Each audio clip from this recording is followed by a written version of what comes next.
We're having a special night tonight, Danny, on the Health and Wellness Hour. This was your chance. This was your chance. This was my chance. I did it. I wanted to make sure the phone was working. No, we don't want the phone. Oh, I do. You know why? I can only wonder. We have a special show tonight. Yes. Not just 1 hour, because you can't get enough. It is a 2-hour show and power-packed. Power-packed? You keep saying that. It is power-packed. Do you know why? No, because I want you to tell me why. Well, because we have our guests back by popular demands. Because I was absent last time. I don't know if it was because you were absent. It's Oh. because people couldn't get through on the phone fast enough. But the whole thing is great because tonight on Health and Wellness, You got to tell them, who are we? we are Health and Wellness. Yes, we are. Yes, we we are the are. epitome of, for those of you watching at home, we are the Yes, epitome we of are. health and wellness. Look at us. And we are coming from City of Angels live right now. That's right. And the reason why we are here is we want to incorporate City of Angels and a brand new facility called Recovery Spot New York. And back by popular demand from last month, we have brought back Dr. Ramesh Sawhney. Welcome to the show. And Dr. Scott Bienenfeld. And this time you're in person, you're not on the phone, so this is terrific. I'm actually just a hologram, but it looks real.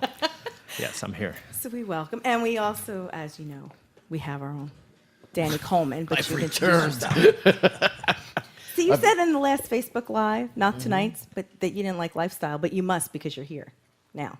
I did? Yeah, you want a lifestyle change, right? That's it. Yes, correct. That's why Okay. I'm here. I'm glad Right? that you are. Mr. Shalanda? I concur. Ah, Our the musical concurring. director, Mr. Rich Shalanda. Shalanda. All right. is here. That's right. And we have engineer Art Ackerman. Good morning. And our cameraman, Jay Petsko. And what the show is designed to do is there was a lot of callers last time that we couldn't get to, unfortunately. And some of you had left voicemails, and Art was nice enough to forward them to me. And I really think they were best answered by our two doctors in the room than myself. So thank you so much for coming back on the show. Love to talk about Recovery Spot more. And I do have to say, Danny, I personally have been to the Recovery Spot. I've seen the facility. It is state-of-the-art, spectacular, almost like you don't want to leave when you're there visiting. It's wonderful. Don't say that. I'm like this close to being homeless. Come on by. We'll take you. Be careful what you wish for. I'm going to see Dr. Sawhney. I'll be back.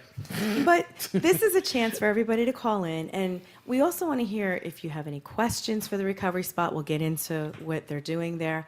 But also if you have a personal story or you have a loved one that is going through the process now of recovery from addiction and you want to share that story or anything you'd like to ask, please call in at 609-241-7103. We'd love to hear from you. That's why we're having a 2-hour show to make sure that we hear from everybody that wanted to talk to these fine doctors.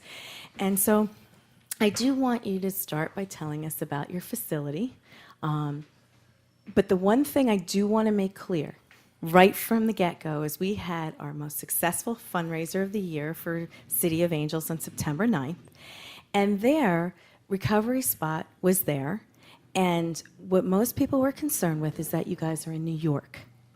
And we are in New Jersey and parts of southern Jersey. So I wanted to reach out because I know that just because you're in New York, you still can help all of us here in New Jersey. And I would like you to tell the audience how that can happen, how to partake in that, and what do they do. Mm-hmm. No, absolutely. The fundamentals of the program are that we're going to reach you. It doesn't make a difference where you are. So currently we have some patients in Bahrain. We have people in California. We have people all over the country. Yeah, but they're talking about New Jersey, Ramesh. Bahrain is easy. It's the This same is place. Jersey. Same place, different location. But the whole phenomenon is that we have coaches that will actually go out to you, stay with you, live with you, and prepare you for your journey.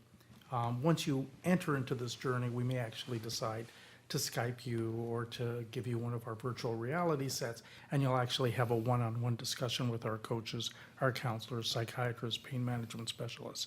So you don't have to be physically in any particular location. We basically will reach you. Okay? Yep. Can I interrupt?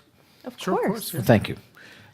Before we go any further, I think we need to kind of lay out the groundwork. For those of us who weren't listening last time, Are you saying On you here. didn't listen to the show? I couldn't listen to the show because I couldn't get it. The app was not working properly. I'm sitting in this dark and wild wood.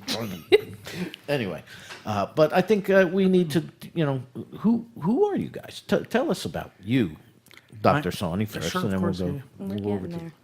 I'm a Swami from the Himalayas. I fell from the sky in 1955. Nice. Did you get hurt? No, Were I you just a got bouncing little baby bald here, boy, but that's eh? about it. No, actually, I'm kind of a spiritual guy since I was about 12 or 14 years old, and then decided that I would go to medical school. And having You notice he skipped 13? Yes. He said 12 or there's a 14. reason. Yeah, I accelerated. Are you okay? There you go. I incinerated about 10 years ago. So go ahead. I'm sorry. So I elected to go to medical school, went to medical school, and during that time in medical school, I would note that people with chronic pain or people with disabilities, they had an issue. And I wanted to kind of bring this Vedic thinking, this old Indian Ayurvedic philosophy into pain management and into the whole dynamics. So I went through medical school, and having lived in California, where we had Srila Prabhupada and Yogananda, all the great swamis and sages, I had a lot of access to these people and to their philosophy. So I've enhanced that into my being and into my pain management program. And then Dr. Bienenfeld and I, met like two stars. We collided, and there was a big explosion. Needless to say, because they're two really fundamental, physicians who are thinking. Dr. Bienenfeld was in pain management for almost 20 years. Psychiatry. And I'm sorry, brother, I was. You're the pain guy. I forgot. That's why you're having me committed, aren't you? Yeah. Oh, I'm really not.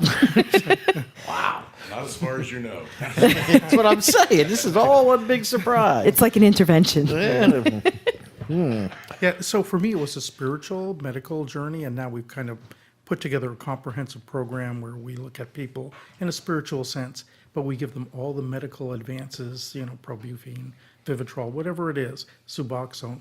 So we give them medical, we give them spiritual, we give them, everything that they need to enhance their lives. So if it is a substance abuse problem, we clearly focus on that, but it may be a problem beyond that. So we get into your lives. So this is a real dynamic. This is a real change. We don't look at your substance abuse as a substance abuse. It's a journey. It's more the Timothy O'Leary type of philosophy. You're going on this journey. So we're here to make sure that your journey is something that you want to go through and that you do have an endpoint, and it's a spiritual endpoint. And I was told one time that when you get into the psychiatry and that sort of thing, it's like an onion. You just have to peel back the layers until you get to the core of the problem, so to speak. Right. There are layers. This is true. That's it. It's all I got. How many You're up. layers do you have is the question. I don't know if we could get through all your layers in a 2-hour Well, show. no, because I don't have I'm that kind of. kidding. You don't have that kind. We don't have that kind of. No, because that relates directly to what Dr. Sawhney just said. absolutely. Sure, of People for some reason, I struggle, and art. I don't know. This could get me fired. I don't know, but I struggle with. I know more and more people today are addicted to things like painkillers because they had a surgery or they had, they took this, they took that, not knowing that, maybe after 2 or 3, they're going to need it. They're going to keep doing it. And I get that. But, I struggle with the whole addiction thing a lot of times because at some point you choose to try that drug, or you choose to put that needle in your arm, or you choose. And, I've struggled between a choice and what they call a disease. To me, a disease is like cancer. Is addiction a disease, or is it a choice that turned into a need? And what do you do for seriously. Because I'm not saying it's good or I'm unsympathetic to either way. What I'm saying is, at some point you make the choice. Like I had back surgery. We were talking. They sent me home with Vicodin. I took one the night I came home from the hospital. I woke up the next morning. I felt in a fog. I said, "Take these things." I made the choice to push them away, not keep taking them because the doctor said do it. Right. What we tend to forget is that these drugs can overtake you. And when they start overtaking you physically, they're overtaking you mentally. Right. And so you want to try to resist as much as you possibly can and come to a point where you can focus on your own well-being. So let's say you had back surgery. We would provide you with yoga. We'd provide you with meditation, relaxation. So you would get better just as well as you would with medicines, probably longer and better than any medicine can. We change your diet. We'd put you on an Ayurvedic diet, take away all your prepared foods, put you in with, a group of people that actually understand you, can work with you, yeah. So it's a really complex picture. It's not a pill that's going to take care of all your problems. It is complex. Pills, It is complex. Right. It's very deep. I know both of these gentlemen, and I'm very familiar with the facility.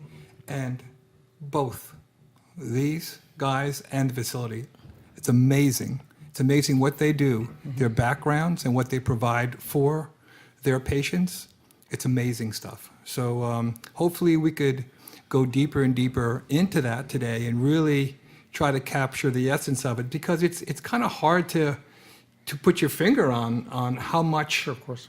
is there, how much content is there. It's crazy. Well, because one size doesn't fit all. And when I visited your facility, which Rich just alluded to, we'll go into deeper, is that you have something for everybody. Not one thing is going to help one person. They can decide and choose, and you guys definitely can help guide them what would be best for them.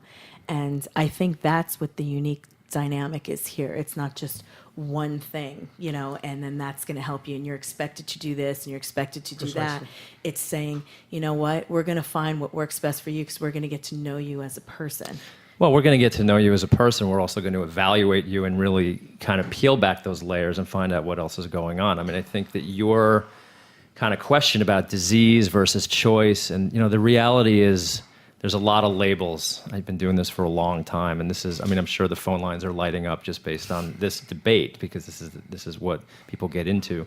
Addiction very much is a disease, but not for everybody. For some people, they get into trouble with drugs or alcohol or other kinds of addictions, and maybe it's not full-blown substance use disorder, but it's still causing them problems. Other people never run into this issue, right? So, you had your experiences, and you could turn it away.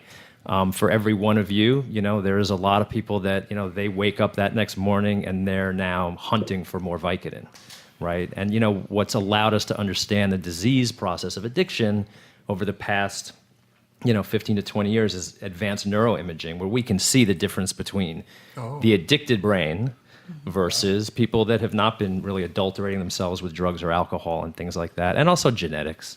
We know this stuff runs in families, 50%.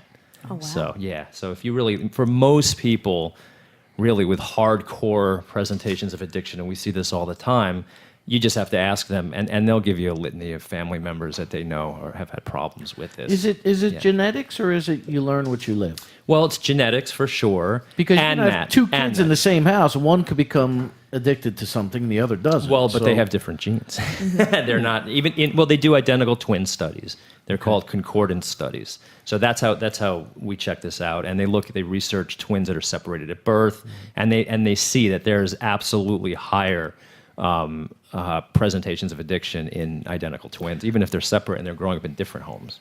I mean, we all have demons. True. We all have demons. I mean, God knows I'm probably surrounded by them now. Art. We all Shall have. I open the window? Yeah, right. You better. Let me bring some smudge.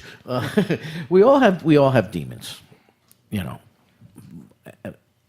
And I mean, I do not look. I would not be involved with this organization as long as I have been if I didn't have, a sympathetic, side to the cause. Things happen. People make choices, and whether it be, that girl that was at the walk that told her story about being abducted from Great Adventure. It was unbelievable. I understand. People do things to mask the pain. People do things to, I'm not going to. I drink. I don't drink, all day, and I don't drink when things go wrong. Oh my God, I need to drink. No, but I enjoy relaxing. Like, I had a bad day. The other night, I sat outside with a glass of Irish whiskey and a cigar, works. and I said, But you know what? I put that down. I didn't say, okay, I need another. I need another. I need another.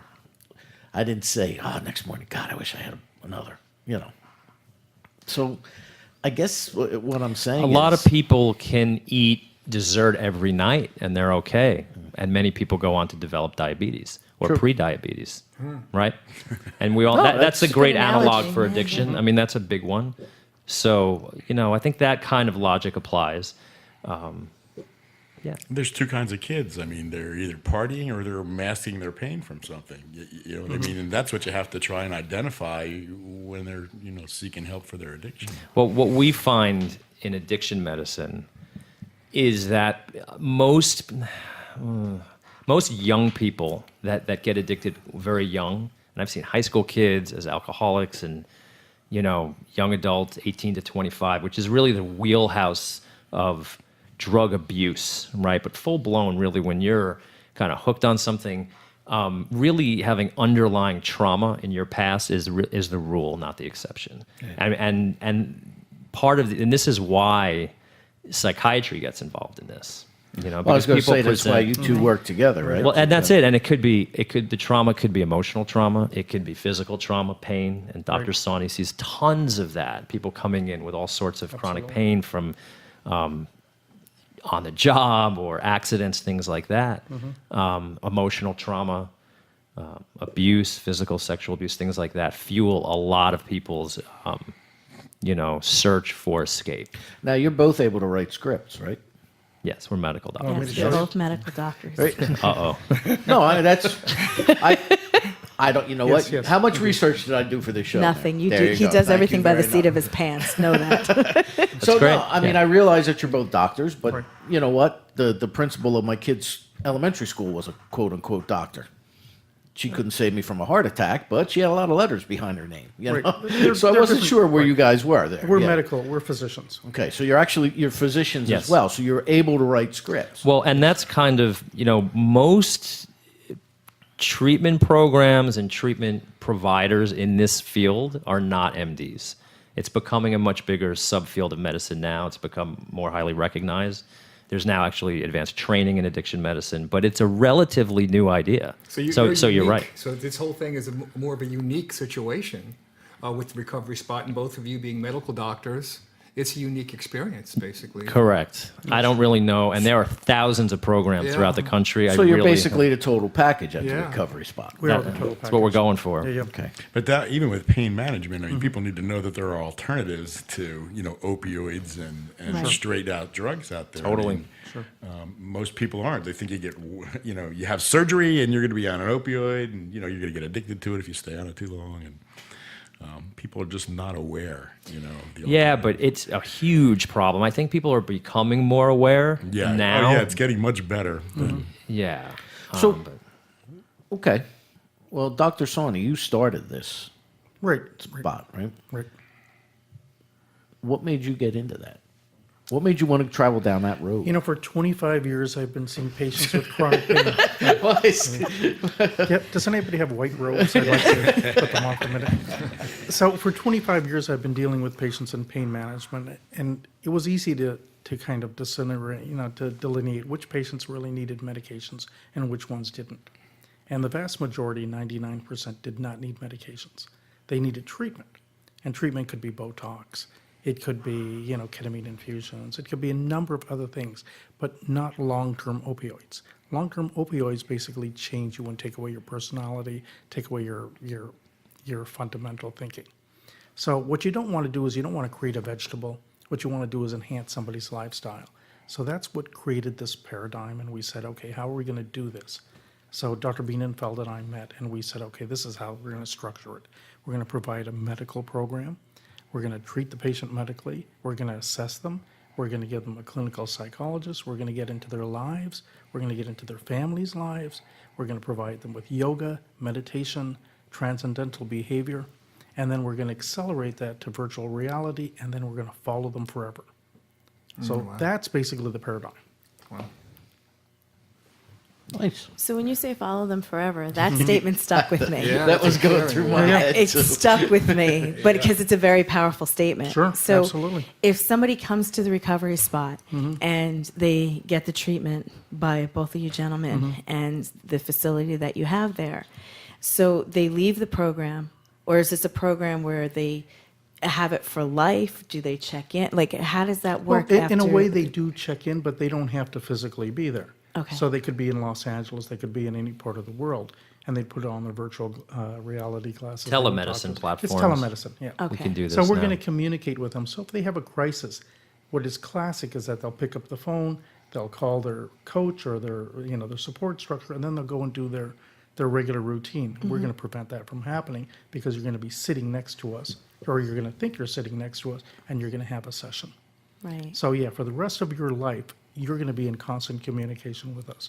We don't drop the ball. I mean, you have that option. I mean, we like, and the physical space, we like it to be kind of a neutral, safe haven for people where they know they can. I mean, we have people come there, they bring their laptops, they work, even if they're not receiving treatment that day, but they can be there. And that's Now, the does idea. does this require a huge amount of staffing on your part to make We sure of have, we have something a like that? fairly sizable infrastructure. Okay. So we actually have 2 floors in Union Square. So we have the 10th floor and the 2nd floor. We're right between Gramercy Park and Union Square. Okay. So yeah, we have about 12,000 square feet. Very nice. Okay, well, for those of you just tuning in, this is the Health and Wellness Hour, beat but me it's a to it. 2-hour show. I could read your mind. Yeah, I know you can. And our phone lines are open where you can call in directly and speak with Dr. Ramesh Sawhney or Dr. Scott Bienenfeld.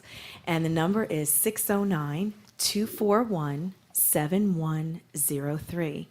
And tonight we are learning about the Recovery Spot New York and your state-of-the-art facility and everything that you're doing, but also working with City of Angels. And City of Angels, for anybody who might be new to the show or just tuning in, I'd like to talk about City of Angels. And Art, I'm going to ask for your help here and hand it over to you about City of Angels. Exactly what is City of Angels? How does the program work? How can people donate? And if you could tell us a little bit about your program. What we do is we're an independent organization, really not, tied to anybody. We're a nonprofit. We're not really a treatment center. What we kind of do is we help people guide them into treatment. We train recovery coaches. We have a recovery coach class coming up, actually, October 15th. And you can get more information on our website, cityofangelsnj.org. But we help support you and help get you into treatment. A lot of times we're working with people that, don't have insurance. I mean, we have people that do have insurance and people that don't have insurance. So we have to get them into the system, get them through detox, get them insurance if they don't have insurance, through the state. We've helped, with the state of New Jersey with the Reach NJ, program that's out there. It got a lot better over the last year than it's been, and we're still trying to improve that. So they actually come to a lot of the different nonprofits and question us on, what can we do to improve that service. And we offer meetings, AA meetings, NA meetings, women's support meetings. What was one of the new ones, actually, like children of someone who's addicted, you know what I mean? There's a special meeting just for them. So we really try and support you, just like when your loved one goes off to get help or get their treatment, you really need to go off and, get some help and find yourself. And most people don't really do that. They're like, oh, thank God my child's in recovery. Mm-hmm. Oh, they have That's to be great. part of it. They have to be yeah, part they of it. have to be Oh. part of it. Right. Well, if it's someone who's in your life, you have to be part of Yeah. it. It's not going to go away, Yeah. and you'll need to learn how to deal with it. I mean, I personally had this with 2 of my daughters. And, that's how I'm sitting here today. Oh. But I educated myself when heroin walked into my house. I didn't know. I mean, everybody's like, oh my God, that never happens to me. That's going to happen to somebody else. But it happens to everybody right now. It doesn't matter who you are, doctor, lawyer, fireman, laborer, It's an epidemic. whatever Big it time. is. Oh, yeah. It's Oh, just, yeah. it's everywhere. And I mean, you've heard callers into the show. We have people that are in the, If this was a virus, you would have the National Guard and curfews. Yep, Really? absolutely. Oh, yeah. 64,000 people died in 2016 of drug overdoses. It's an incredible. More than car accidents, yeah. It's like put me out of business. It's not even slowing down in any way, shape, or form, which is the scary part about it. Well, it seems like it's increasing. It is. I mean, I can name you probably 5 kids we lost in the last 2 weeks. I mean, So- the so- last Without going too crazy about it, Art, I heard Governor Christie on the radio 2 nights ago on my way to Red Bank. He was on 101.5. NJ 101.5 FM radio. And he was talking about the recovery coach program through the state. And he was saying how much better it had gotten.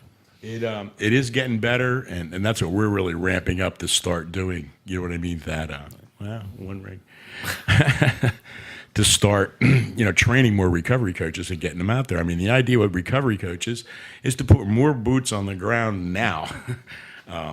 So we can remove barriers for somebody who's seeking, recovery. Now, you just sent me a Facebook message about recovery coaches, or an invite that you're asking people to come attend the meeting for the purpose of. Actually, we're doing a training that's starting. That's going to be downstairs in the basement here at the church. That we're in right now, starting October 15th to October 21st. All that information's on the website. A lot of times those are really great classes because you get a mixture of clinicians, parents, and people that are somewhat freshly new, into recovery. So to have that mixture, in one room is actually very interesting, and it's a very interactive class because there's a lot of skits and, and things like that. See, my dilemma with the recovery coaches, the way they're being approached today, is that they're not given the medical information.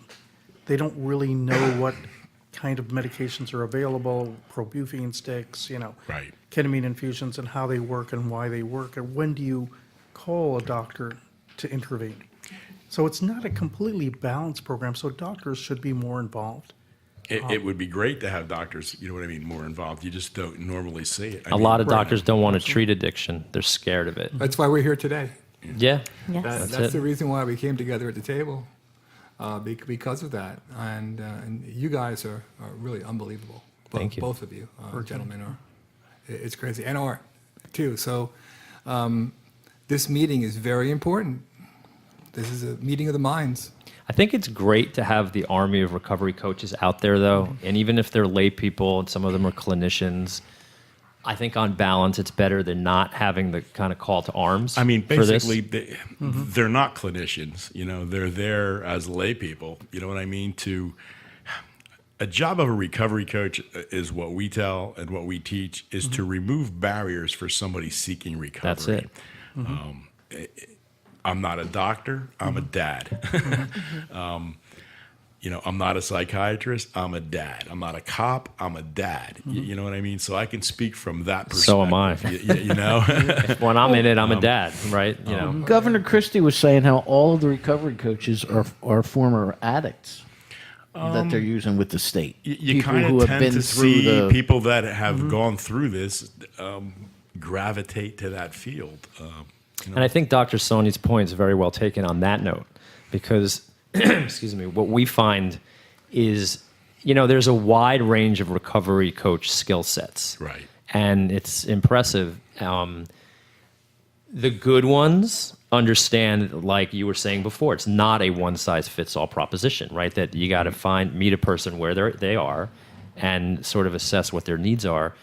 And other people, kind of their approach in the recovery coach world sometimes can be along the lines of, this is how I did it, this is how you need to do it, right? With sort of a sample size of And one. that's not as always the opposed to case. individuals. Or as opposed to research and science, and so people get sort of dragged along, and for some people that's great, and it really does work, but not for everybody. And so I think that you need this kind of arsenal, you need arrows in the quiver. And I think that's where the recovery coaching training should really focus in on, and really helping people understand, look, there's more than one road to Damascus, right? And some people have trauma and they have underlying psychiatric issues, medical issues. Some people don't have any of those problems. All, different kinds of, it's kind of like cancer diagnoses these days. Like 30 years ago you had cancer, right? Now, if you're diagnosed with, say, ovarian cancer, something like that, there's 10 different kinds, and they respond to 10 different treatments. and things like that. And I think that addiction is very much like that, substance use and pain medicine too. Absolutely. We just wish addiction got treated like cancer. Well, It should be. It doesn't, you know, but it's Yeah, not, it's still, you know. it's still on the cutting edge. We have to do the research. We have to do the dynamics. So, please. No, I'm laughing because uh-oh. a couple of weeks ago, we had Peaches from Peaches and Herb on the program, on my radio program, and she, for some reason, thought I was Peaches. going to be Peaches, and now he just says ovarian cancer. If you have ovarian cancer, he looks right at me. I'm thinking, well, Oh, yeah. I do not have ovaries. What is this, 2 weeks in a Oh, row? you never know. See, I didn't even take it that way. Now, for people that are listening, how can they find the recovery spot? Where are you guys located? How can they find you on the web? We're located at 67 Irving Place in New York City, which is right between Gramercy Park and Union Square. There is a telephone number, which is 866-677-6869. So it's 1-866-6-SPOT-NY. Or you can go to the Recovery Spot New York, NY.com, and you'll get the entire litany of what's going on. And actually, Dr. Bienenfeld and I write a number of articles which are pertinent to the community, so they can relate and develop kind of a scenario of what's going on. Okay, and can they find you on social media as well? Yes, I believe we're on Facebook, Twitter. Okay. So if you don't get Donald Trump, you'll get us. We even have Instagram We have there you Instagram. go. at Recovery Spot NY. That's right. And you'll be Fantastic. running a commercial.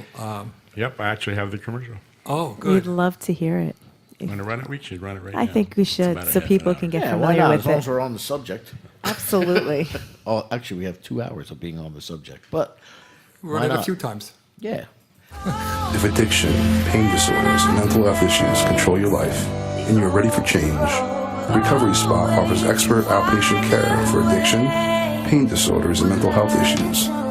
We offer focused, high-quality treatment specifically designed for you. The Recovery Spot, we offer new hope for those suffering from pain and addiction.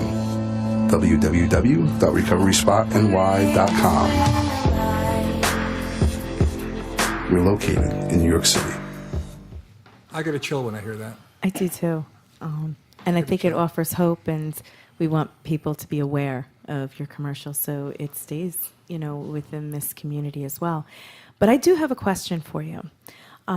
If somebody had an addiction issue and they called the Recovery Spot, the person on the other end of the phone picking up, what can I, if I was to call, no, I don't have an addiction, just in case he starts with me, is that what would I expect when I call the Recovery Center? How does the process start? Actually, when you call, you're actually directed to one of our psychologists or DBT therapists, so you get a professional answering the phone.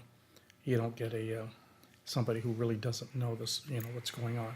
Okay. So we actually will bring you in, or we'll call you, or we'll talk to you. You'll reach us directly. It's a simple process, and we'll work you through the whole process. We'll discuss the issues with you. Probably there'll be the family involved.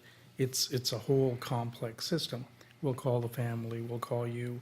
We'll interface with you, and we'll diagnose you. If it requires a treatment, then we'll ask you to come into the facility. And as I said before, it doesn't always require a treatment. Not everybody's a candidate, but if you do call, there's a likelihood that you do need some kind of intervention or some kind of promise for the future. So what would you say to somebody if they're afraid to call? Because there's a stigma on addiction, that we all have to come to terms with, that we are trying to dissipate. Sure, of course. For those people who are afraid to pick up the phone to call you, what would you suggest? Yeah, I mean, I always say call, and it just starts with a conversation. It's just a conversation, just a talk. Some people think that the minute that they make a connection to treatment, they're getting locked up or sent away, or someone's showing it's an intervention. And really, it's just a conversation. Start with that. That's our philosophy. And what's the first thing that happens once that phone call comes through, and let's say you get them to come down to the Recovery Spot? They walk through the door, and So they'll be set up for an intake, right, where they'll talk with our clinical admissions coordinator, who's a clinician, who's a licensed professional, and they'll do, we do kind of like a triage, right? Figure out, well, what's going on? Is it addiction? Is it pain? Mental health issues? All of it? Some of it? Sort of what's the level of this? And some people are in such levels of crisis that they need like a hospitalization right now. They're not going to be appropriate for this. But we can handle a pretty high level of pathology. In other words, we do detoxifications, not all of them, but most of them we can handle. We can handle some pretty advanced levels of problems. Is this inpatient or outpatient? So this is very much outpatient. We are not inpatient. But, we're highly medicalized, so we can handle, quite a bit. I mean, we have a pain management specialist, an addiction psychiatrist, therapists that are very versed in this. So we can actually handle a pretty high level of problems. But the key thing is getting a really good, solid, state-of-the-art evaluation, right, to figure out, all right, what are all the issues going on? And then we can sort of put our heads together and then formulate a treatment plan that makes sense and is logical. Right. Not just, okay, do this, because this is what everybody does, right? So that's kind of the goal. Well, kind of to go back to the outpatient model, the reason why we decided it should be outpatient is because I think the last thing anybody wants to do is to lose their livelihood, Right. to lose their careers, to lose their families. It's important. And this rock bottom issue, which we're not a firm believer in that. We believe you don't have to hit rock bottom. Correct. We can come to your aid and give you all the things that you need. We don't really want anybody to hit rock bottom. We want you to be safe, secure, and get better. Yeah, our thing is get recovery here, now, where you need it.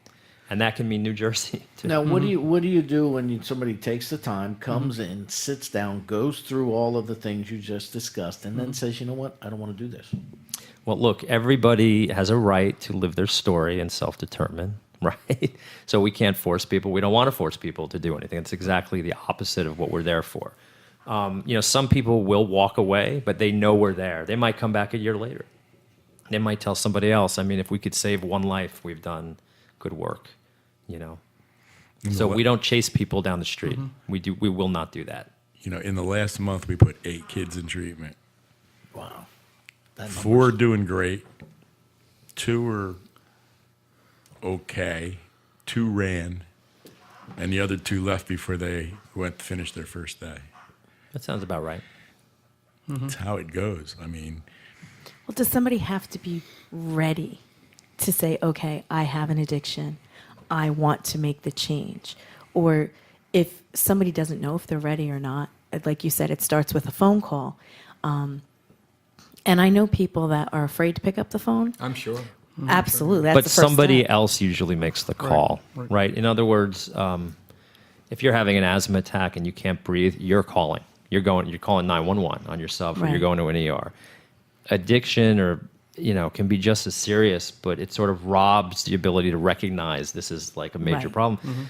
But other people can recognize it. So loved ones, support systems, spouses, can often are the ones that make the call. And sometimes that's the evaluation. That's the first conversation. Hey, my loved ones, my kid's having a problem, my husband, whatever.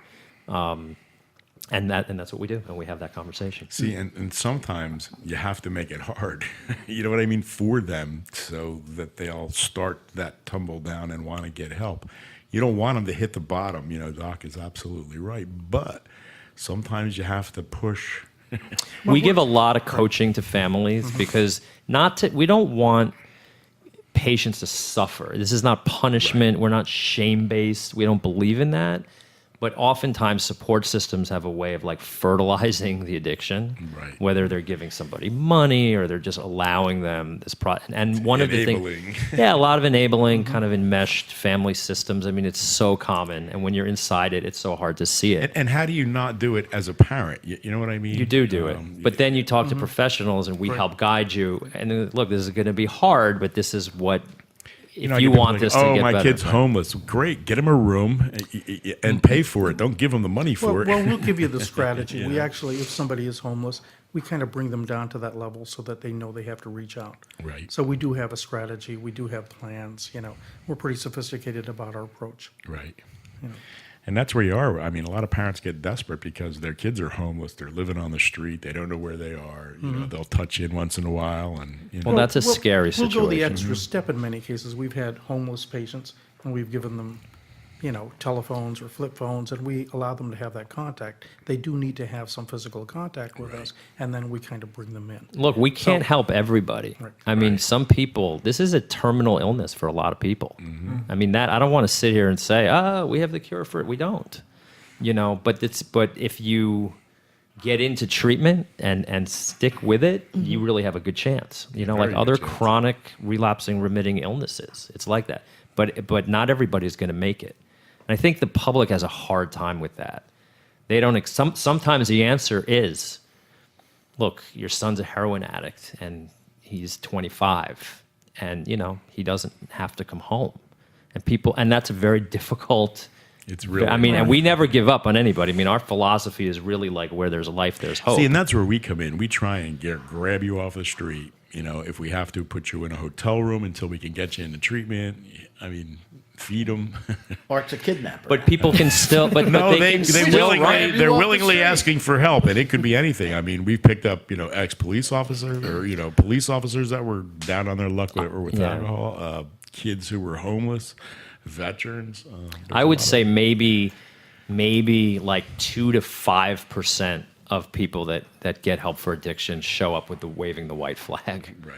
You know, it's pretty rare. the rest are coerced. Nah, they're not coerced, but I mean, it is just they have 1 foot in, 1 foot out. And many are coerced. I mean, that does happen too. And it takes a while. I mean, it's not an instant process. gratification disease. It's you know, with my daughter, it took a year before I even started to see traces of her come back. That's not so You bad. know? That's pretty good, actually. Yeah, that was actually pretty good. But I mean, you know, you're a minimum of a year before you start seeing that person come back. I mean, we didn't call her by her name. We called her Reagan because that wasn't my daughter. I mean, Well, and that's what I think the public needs to understand. This is like a remnant of the insurance world.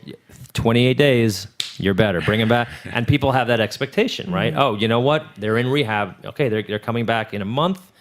Whew, dodge that bullet. And it's so far from the truth. I got into this field because I really started seeing people coming back, because most of the rehabs are in either Florida, out west, you know, California, Florida, and they were coming back to New York. And, you know, before I really knew what I was doing, I said, oh, great, you went to rehab. And then all these patients were relapsing. And I'm thinking, what is going on here? You went to treatment. What is this about? Everyone's, you know, dropping like flies. And I realized that the problem was people coming back from treatment didn't have, you know, what we call like recovery capital. They didn't have really good resources of who to turn to, because addiction is about relapse. That's why it's addiction. Right. And give me somebody that's relapsing but they're fighting for it. That's somebody who's doing well, because that versus somebody thinks they got it and then, you know, sometimes they just go out hardcore. hey, we've seen kids, I mean, 30 times into treatment, you know, but maybe that 31st time. Sometimes there's that, but then there's also the argument that if you're doubling down on these methods that don't work, Right. it's like, look, you know, the penicillin's not getting the strep throat. We got to use something else. Okay, I'm going to be the fly in the ointment. Yeah, go for again. it. Yeah, do it. Okay. Bring it on. I'm going to be the fly in the ointment. Now, what you just said. Now, there are people, I know, I have friends, 25 years clean and sober, 30 years clean and sober. You know, they got their PIN, they got whatever. It comes back to the whole choice or disease thing, okay? Now, obviously, if you take that one drink or take that one drug, you know, whatever is in your system genetically, as you alluded to earlier,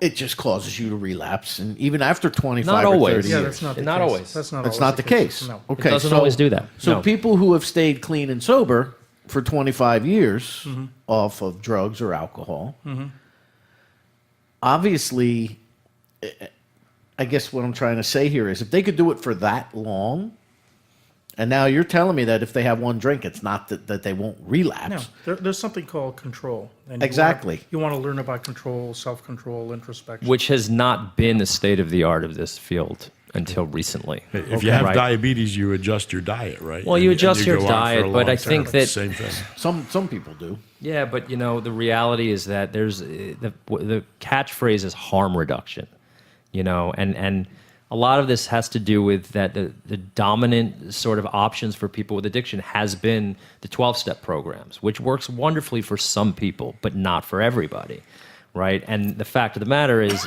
you know, with medical interventions, there are, and this is what we're finding out, there are absolutely subsets of people with addiction that can go back to, like, you know, moderate levels of use or different use, right? In other words, it used to be, well, you know, if you smoke a joint, you're out, right? And your problem was heroin. the fact of the matter is, if I can get all of my heroin addict patients that died of overdoses and they came back as smoking pot, that would be okay with me. They'd be alive, right? If they shoot heroin, that's going to be a major problem. And some people will argue that it's a slippery slope, and eventually if they do that, it's going to lead to the heroin. And I would say that might be true for some. That might be true for some, but not everyone. And this is what we're figuring out. You'll hear that predominantly from parents that lost children, that marijuana was a gateway drug for them. But you'll also hear from them, boy, you know what? If he just smoked pot, that would be okay. Sure. I haven't heard that. We have. No, we have. We've see heard it. quite often. Oh, yeah, absolutely. We use medical marijuana as one of the substitutes Right, for right. long-term recovery. And the reality, pot not isn't against it. I'm it's- just telling yeah, you well, what- many people are. Right. But the fact is, pot isn't even the gateway anymore. It's pills. Kids are starting with, pills and powders now. Well, It's a lot different. I told the story on Rock on Radio about when I hurt my back. 20 years of working for United Parcel Service just did me in. And when I was in downtown Trenton, where my route was here in New Jersey, state capital. And, the first thing I did when I got that route, about a year and a half, 2 years into working for UPS, was the first thing I did was try to locate the homeless and the hookers. Because they were my street people. They were the ones that I never gave them money, but they were the ones that I could say, come on, you know what, you need a cup of coffee? Let's go. Because they all had my back downtown. Because the city was in the process of going downhill fast. Okay? And I used to see them. I'd see them on the corners. I'd see them, talking to guys I knew that were drug dealers. I'd see, because you're in this environment. If you're a UPS guy, I'm in downtown Trenton, anywhere from a minimum You of see a 9 lot. hours to, at Christmas time, 10, 11, 12 hours a day or more. Half my day and half my life over 20 years was spent in that environment. And I would see this, going on. So consequently, I made a lot of friends, both that way and, just customers that I delivered to. And when I hurt my back, somehow one of my customers found somebody that had my cell number. And it was, let me just give him a call, see how he's doing. Well, that conversation lasted all of about 5 minutes. And at minute 6, it was, so what'd you get for when you hurt your back? What kind of pain pills? Big problem. I said, well, they gave me Vicodin. Oh, did you take it? Oh, I said, no, I took one. I didn't like how it made me feel. I put it in I'll give you $10 a pill. What? Oh, yeah. I know. And matter of fact, if you ask me again, I'm gonna turn you in. I said, I'm not gonna do that. That's ridiculous. $10 a pill. Yep. But people do, right? I mean, it just is. Well, that's how this This whole this heroin is epidemic this is the started. big problem. It's called diversion. And well, Yeah. this person was a totally normally Right. function. I Yeah. mean, I would see them every day, and they would go in and they did their job and they did it well. Might be a coping mechanism for when they get out of work or a cover up for something. Well, there's a lot more to it, sure. Well, people also wind up getting hooked on the opioids, and then they need to take a certain amount to just feel they're not even getting high. They're just because what happens is if you don't take it, the withdrawal comes on really quickly. It can come on within 6 to 12 hours, and it's horrible. I'll tell you, you're seeing a lot of Suboxone, long-term Suboxone use to fill that void, because they don't want to get sick, so they'll take a Suboxone strip or Right. All Well, right, well, we have other things available. We have Probufene Right, sticks, which last 6 months. And But they I mean, don't it's feel easy that- for them to get on the streets right now. I mean, That's they the must problem. all. That is Right. one of the major problems in this whole society is that people can get a pill, they can get a pill off the street, and then they can find a cheaper substitute. The question is, when do you really want to feel like, okay, I'm done with this journey, I'm going to move on, or is this journey going to overtake you? So that's where we come into play. Right. And they're out there, right? I mean, there are folks out there that are hurting right now. Oh yeah. Nobody. Oh, no- millions. Nobody wants to be like that. It's more of a, I don't want to, your life is a search so that you're not waking up sick the next day. That's mean, it. That's really Yeah, what it's it all owns about. it. And people don't know what they're getting into with these pills. They start them young. What happens? You take, a Roxy or an oxycodone or a Vicodin, and, wow, that really takes the pain away. Yes. Emotional. I mean, there is no better sort of buffer between yourself and the stresses of the world than opioids. And people don't realize how fast you can get hooked on them in terms of, wow, I didn't take a couple of those today. I feel horrible. I got to find it. And you're right. So it really enslaves people. And a lot of times, even with the pills, tend to become more expensive. So heroin's like $2 a deck. You know what I mean? In Trenton, It's $3. very expensive. And what people also don't realize is, with all of the drug overdose deaths, alcohol doesn't get talked about, but it's involved in most of them. Because when you combine things, Combination. it's.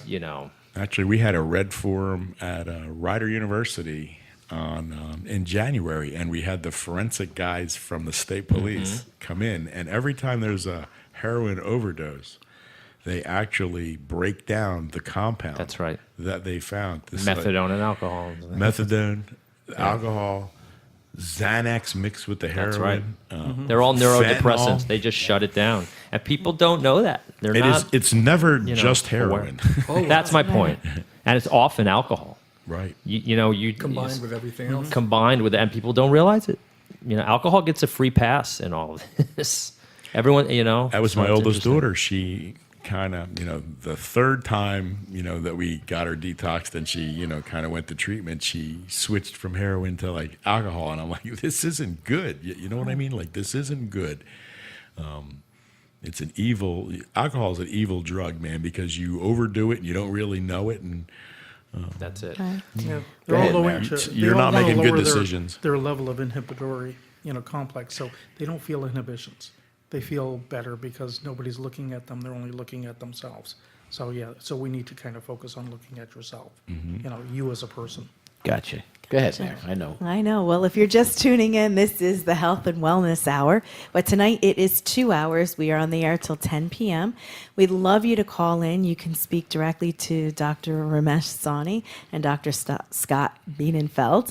And you can do so by calling 609-241-7103. Again, it's 609-241-7103. And if you are somebody who's having a question for the doctors, or you've had an experience with a loved one that you like to share that might be able to help others, or even how you got that person to get into a program, or maybe how you talk to them, it could help anybody. So please call the show. Thank you so much. So, are you happy? I did it. Pronounce my name right. This has been a public service announcement. Absolutely. And so for those people just tuning in, we are talking about the Recovery Spot, New York. And if you can just give us some information where we would be able to find you on the web and your address. You can find us at recoveryspotny.com, or you can call 866-677-6869. So that's 1-866-6-SPOT-NY. Perfect. here we go. See? Yeah, why not? Why not? Let's do it. We'll do that again. Because I like that. I We're going to do it like again. Nice and slow. that. No, Yes. no, not that. We're going to do this once Art cues it up. If addiction, pain disorders, and mental health issues control your life, and you are ready for change, the Recovery Spot offers expert outpatient care for addiction, pain disorders, and mental health issues. We offer focused, high-quality treatment specifically designed for you. The Recovery Spot, we offer new hope for those suffering from pain and addiction.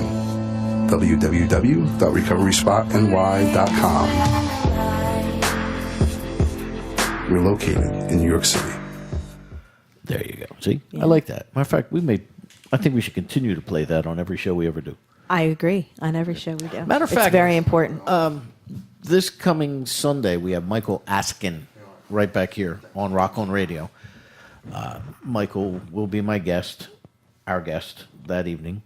And I made the announcement this past Sunday, but what we're going to do is anybody who is interested in donating to the City of Angels, make sure you go there, click the tab. Is there somewhere on there, Art, where they can say they heard it from Rock on Radio? Because I'm going to make them a sponsor of Rock on Radio. Actually, when they go to the donations tab, that takes you to PayPal, and there's a spot for a comment there, so you can put in that. So Rock in the on comments, put Rock on Radio, and I will begin to, and we'll make them a sponsor. That, and I even don't have care. health and Oh, very wellness. nice.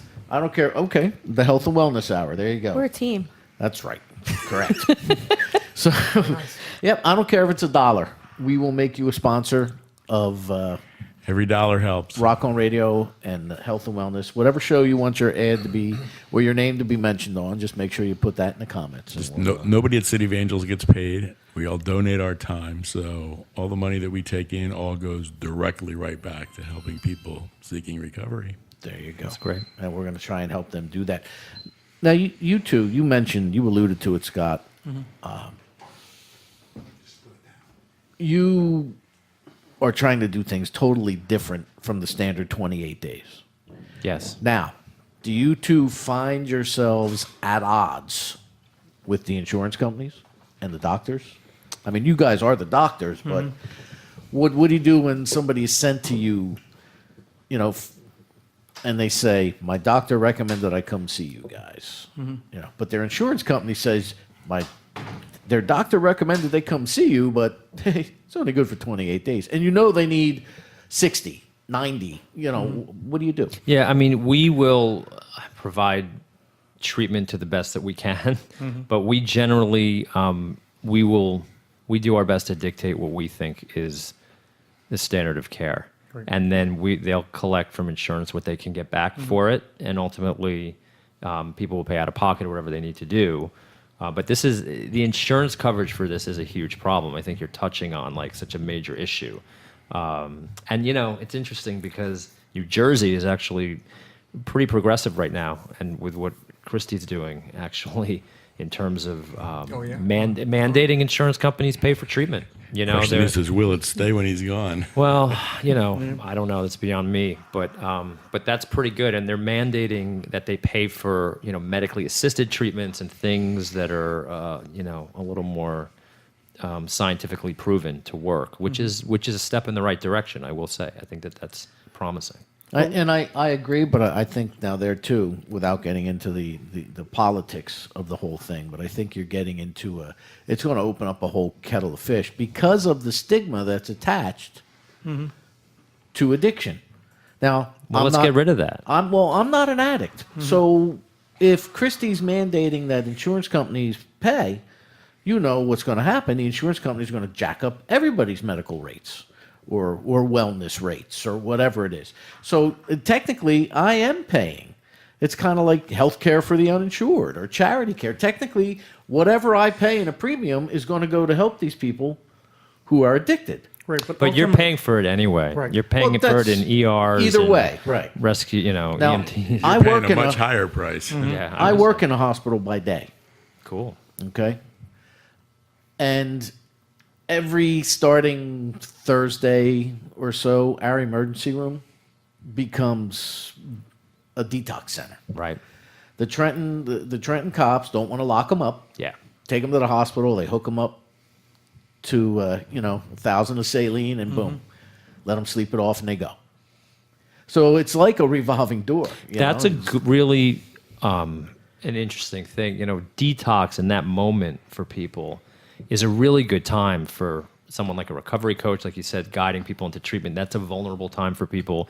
They more often say yes during a detox to going and getting help than they do, you know, when they're going about their daily business. And we it's often actually- missed. It's very we actually important have to a, say that. We actually have a CARES program that I forget what exactly it stands for, but it's like community assisted Children are recovery. really- And it was started okay. by a police officer in Robbinsville, and then he teamed with us and another group like us, Recovery Advocates.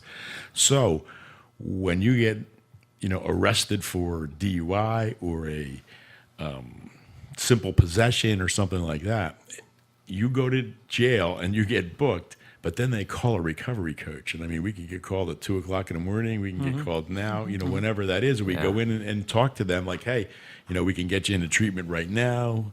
That's great. I mean, we deal with that all the time. In other words, people don't realize, you get a DWI, definitely, call your lawyer, but call your doctor. You're motivated at that point in time to It also make helps a your move, case right? to get into treatment. Judges like it, and Well, it's really good with the CARES program because if they choose to join that program, if they follow through and do everything that they're supposed to do, a year later, their record gets expunged. that's my point. It never Exactly happened. right. Yes. How accessible are you guys, Dr. Sawhney? How accessible? Well, what I'm saying is, you have People get I give them my cell phone. what are your hours at the office, and then what are they when the office is technically, or do you close it all? Or you open 24/7? The phones are basically open 24/7. There's somebody who's manning the phones, but physically we're there probably from 10 o'clock to 8 o'clock at night. Some of our programs on Fridays run until 10 o'clock at night. So there's groups and there's programs which are constantly running. So yeah, we're And what's always that available. number again? The number is 1-866-677-6869. Okay.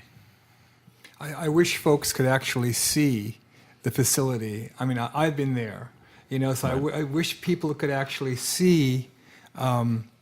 Maybe we could show a couple of pictures or something when you cut this together, art or something, because it's an unbelievable, could I say friendly place? It's very communal when you go in there. yes, It's very communal. Some people, you have a great kitchen area that's there, where I've seen people, just what you were saying, had their laptops open, were working. You have lounge chairs I saw in a couple of places so people can rest. But one thing I'd love to touch base on is that you have the yoga meditation yes. room And music. Yeah, and music therapies and all, because we hear about all of, detoxing. But now we get to somebody who's in a program, you've gotten to the point of the detox, you're working through a program.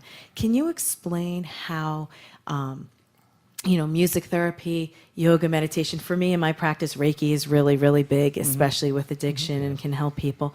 But how do you find that it helps people? How do they respond? How do you, if they're unaware of these modalities, how do you introduce them? And basically, I've seen people personally change through programs like that. Right. And I know that's what this program differentiates from other programs. Can you go a little bit deeper into that? It is a spiritually enhanced program. When you walk in, you have a sense of spirituality. Yes. So there's smells, there are sounds, and basically you feel as though this is your comfort zone. Right. So when you walk into the meditation room, it's a different experience.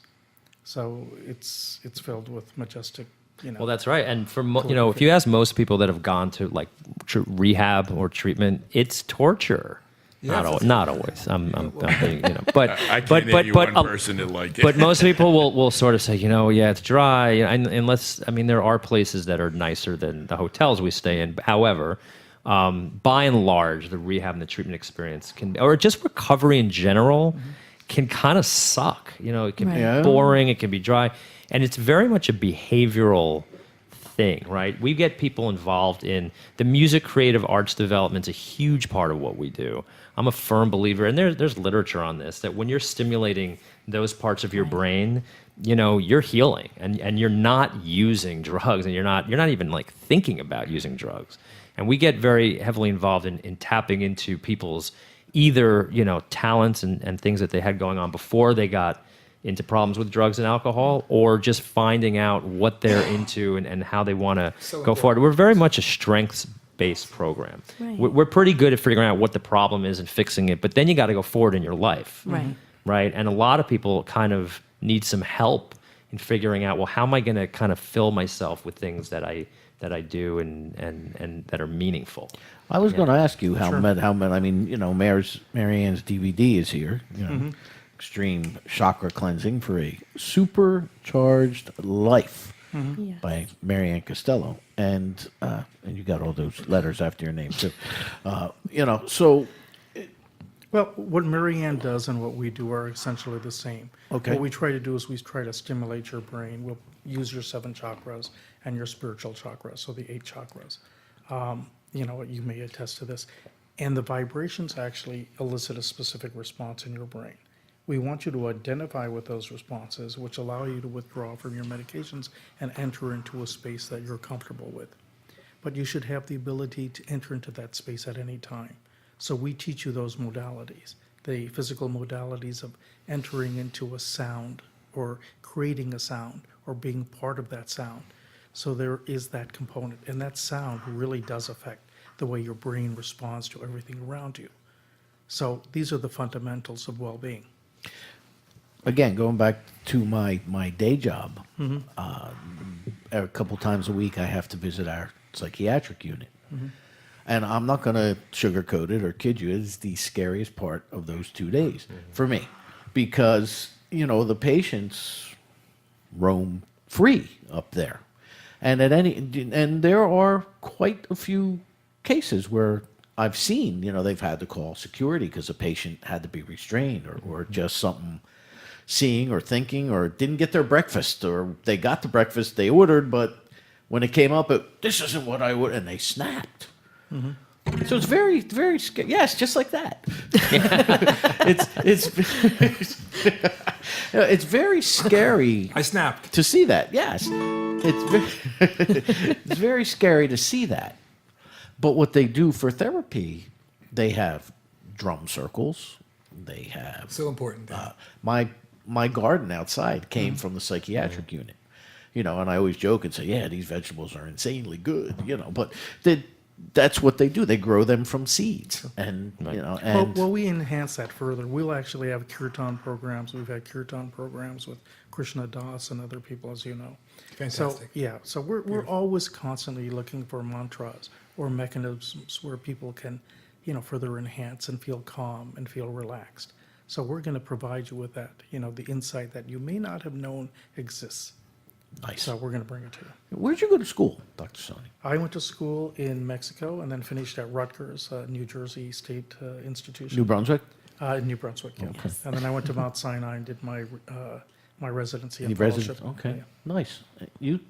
I went to medical school in Philadelphia, Where? actually in Hahnemann when it Oh, was. Hahnemann Now it's Hospital? Drexel. Yeah. I did my residency training at NYU. Oh, okay. Pretty close by our center, actually. Yeah. Not too Yeah. far. And then how did you guys intertwine? How did you meet and then come up with this recovery spot idea?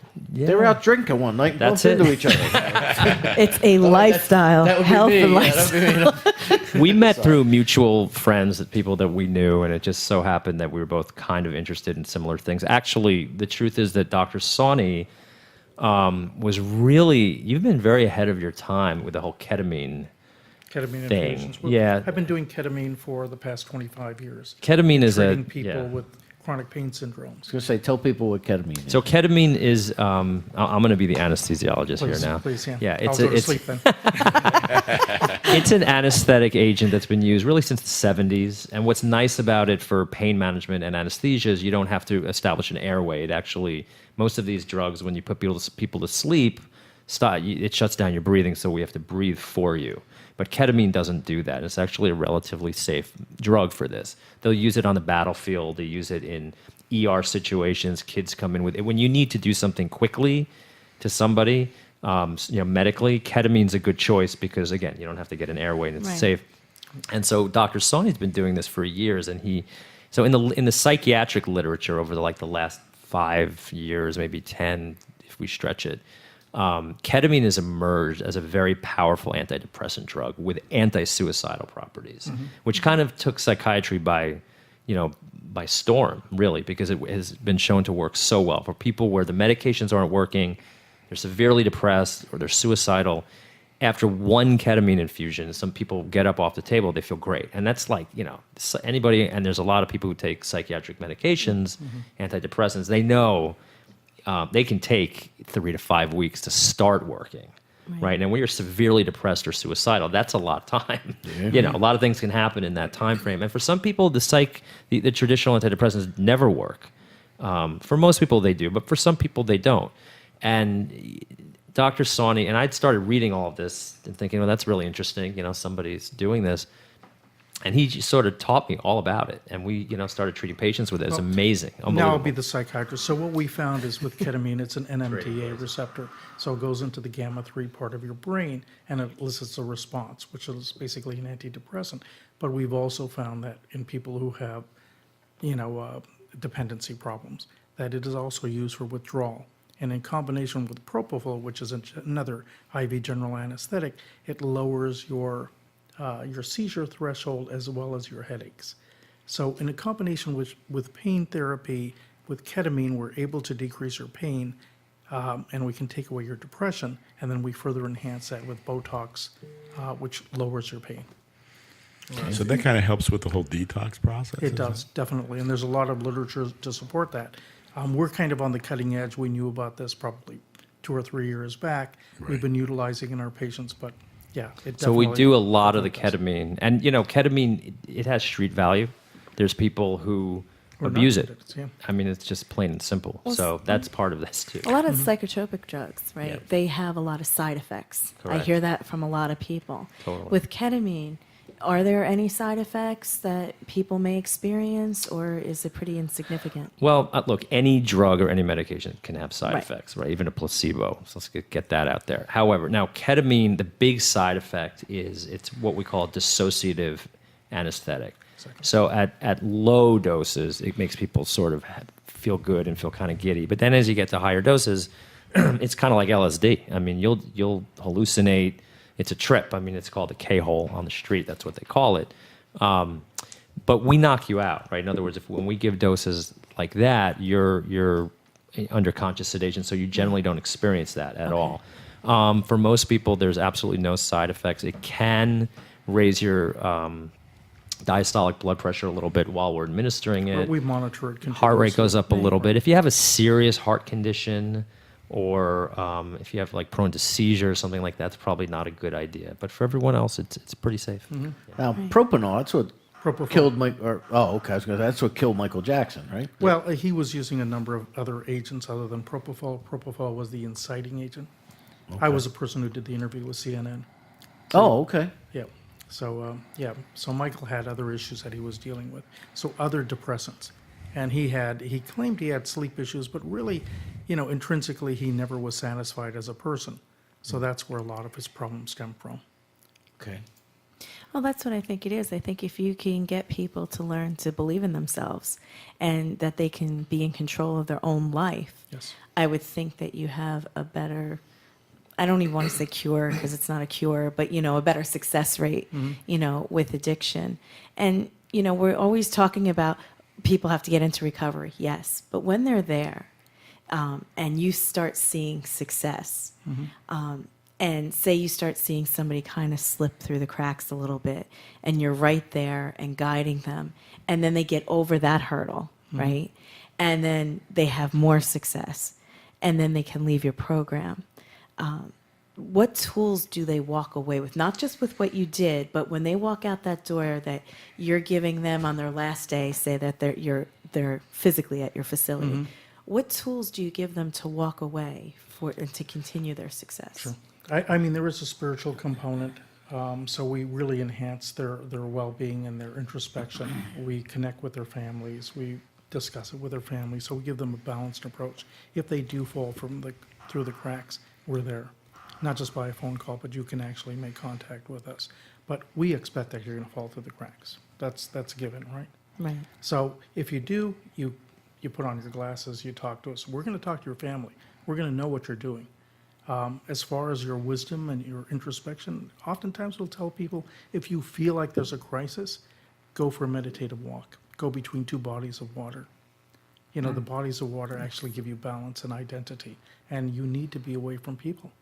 You need to have your own self. You have to understand, who are you? Where are you? And look at yourself and say, okay, there's the mirror and here is me. Am I the same person? Right. So it's a lot of wisdom, a lot of knowledge that you've been hiding from for years and years. Let that knowledge and that wisdom be part of you. And then when you get to that point where you can accelerate, share it with other people. Share that wisdom.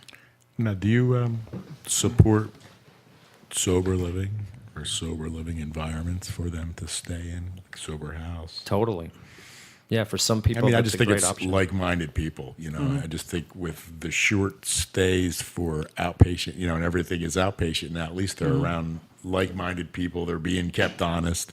Well, you know, again, sober living environments can differ quite a bit. Right, and it's right, how they're right. run and who's there. I mean, they can Right, devolve correct. into flop houses pretty fast, too. Absolutely. I mean, So, before we send gotta know somebody the good to a ones. recovery house, Yeah, I mean, we gotta want to vet know it. what they Yeah, are. Absolutely. Exactly. But yeah, when they're good, they can be really, really solid. People use them as a great base of operations. And you said it, being around other people dealing with this Right.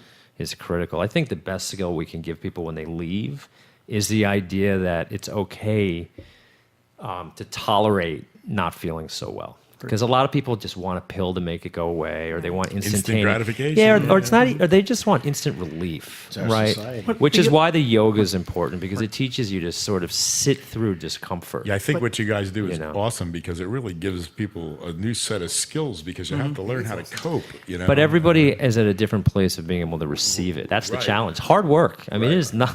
Do you work with any kind of jobs coaches or anything upon discharge from the facility? Because you know, one of the stigma of addiction. You know, you could have been the hardest working person on the planet, and for 3 years you kind of fell out of that. Yeah, totally. And you know, let's say you've been alive for 50 years. You know, but from age 50 to 52 or 53, you kind of fell off the wagon. There's a hole in the resume. And you were the best. You Yeah. were the best. You know, widget maker. You know, from age 20 to 50, and now you go back and people don't want to hire you because Well, you you're still got to deal with former corporate America. addict. Right, we don't give people that stigma, so it's kind of a clandestine program. Nobody knows that you're really coming to us and Okay. you're receiving treatment. But we're not going to jeopardize your position, your job. No, your but families. let's say those people were fired from that job for the usage. Happens all the time. Now Right. they want to go get another job, and obviously they can't go back to their other employer. I mean, unless of course they went to their employer in the first place and said, "I got a problem." Right. You Right, know. that's one of the approaches, clearly. But yeah, we will support a person if they define themselves as having been in a well-being state. And we'll work with them continually, and we'll let their jobs know that also. Yeah, some people are struggling to get back into the workforce. You know, so we absolutely will work with them when they're ready. Everybody's at a different place with it. It Some people depends, are too. working. It's You know, so we have people that are complicated. It's such a complicated thing. Oh, big range. But Yeah, what's a lot bad going on. is if you suppose you were arrested for a crime that was drug related, okay, and it makes it into the newspaper, they can expunge your record all they want. When they Google your name, footprints there. Yeah, Fingerprint. that article's still coming. I mean, my oldest daughter still deals with that. You know what I mean today, and it's hard for her to get a decent job because nobody wants to take that chance. Not nobody. I mean, there are Yeah, they're just- they're situations. rare situations. They're rare. Sometimes you get lucky, and somebody in a high level is dealing with this also, or they have a Right. family member. But right. And it is becoming more understood because of the levels of people's involvement. You know. Totally. is it getting worse? Is this the epidemic getting larger, Or It it's is, It's yeah. also becoming more identifiable. identifiable? You know, so people do have issues, they can come forward and they can receive treatment. Yeah, more In the people are past- dying, Yeah, more people are dying. despite Clearly. where the current technology of addiction treatment is. Wow. So things need to change. Yeah. That's the answer. Well, if you're just tuning in, this is the Health and Wellness Hour. We are here till 10 p.m. We'd love to hear from you, and you can speak to Dr. Ramesh Sawhney or Dr. Scott Bienenfeld personally. If you have somebody that's a loved one or want to share an experience or just have a question even about City of Angels, give us a call at 609-241-7103. That's right. Or if you want to know about us, we'll reveal whatever you need. The big Or reveal. here's some good guitar playing. That's right. That we have. Musical director. Why don't you? Musical What are you going to do? Why don't we let you do something? I'm thinking he's forced into George Harrison here. I think so too. Why am I fortunate? What would be the reason I would play a bunch of George Harrison songs this evening? Dr. Sawhney, can Well- you answer that question? George was didn't have the white robe, but he did make it to the orange robe. So he was a very spiritual being. He was a kind, lovely man, part of some kind of a loose band that a couple other guys formed with him. But he was a great being. So my relationship was through Mukunda and Shamsundra with him. So George and I we would communicate on a regular basis. Did he come to the center to hang out with you? Or? No, he was coming to the house. Oh, to the house. Yeah. Sneaky one, that George. Well, Dr. Sawhney has pictures. There's a picture of George in the recovery. I have spot. some of his gold records, yeah. Yeah. Oh, yeah, there are pictures of George. And gold records, yes. But I have his gold records in the house, yeah. Yeah, they're amazing. Now, did he give them to you, or did you, I, pick his pocket? I mean, how do you get George Harrison's gold They're friends. records? They're friends. Hey, Doc, here, have this. Well, he knew that I had them, and he wanted me to have them. Let's put it that way. Oh, nice. Yeah. Very nice. So he was good natured, and so was his wife. You know, she's lovely also. So Great. Olivia's a great person. See? We're going to hear from our musical director, Rich Shalanda. It's not me. I didn't write it. This is for you, Doc, and No, for no, both that's of us. super. And this is a very heavy. It's a heavy show, isn't it? Yes. It's a very heavy show with heavy subject matter, and I encourage you all to please call in. I know probably people are afraid to call in, but call in, right, Art? Go ahead. All in. Someone's I know got to you have an questions opinion out there, or opinions. Call in. People Or have strong opinions. opinions. We all about have this. opinions, right? right? Yeah. You just asked the wrong guy because he was talking about going out kidnapping people before, remember? We'll drag you off the street. Rich, you can show us how good musical therapy can be. That's right. That's what I say.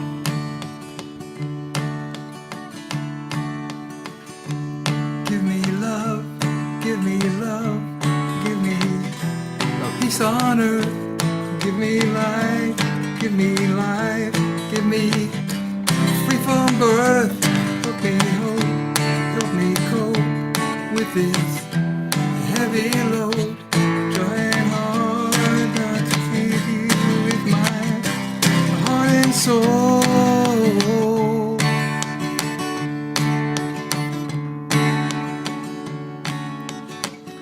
I'll keep it there. I'll just play just a touch. I think you of- should all join in. That's what I think I was. Okay, I don't know okay, about well, you. Yes. join in. Join in, please. Give me love, give me love, give me peace on earth. Give me light, give me light, give me peace on earth. Help me know, give me cope with this heavy load. Trying hard to reach you with my heart and soul.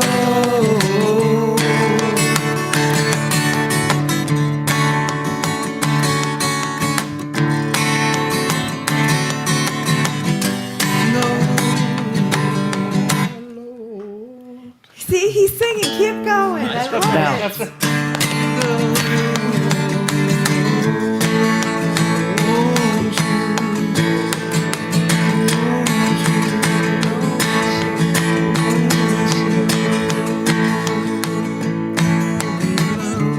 Give me love, give me peace on earth. Give me light, give me light, give me free from birth. Help me love, give me love, give me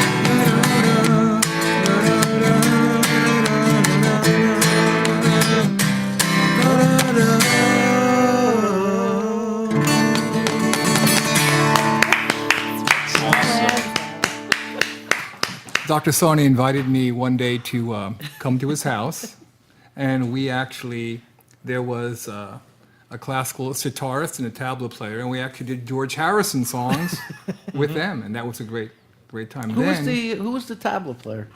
I actually don't remember. I believe it was Alok Das Gupta who was the sitar player.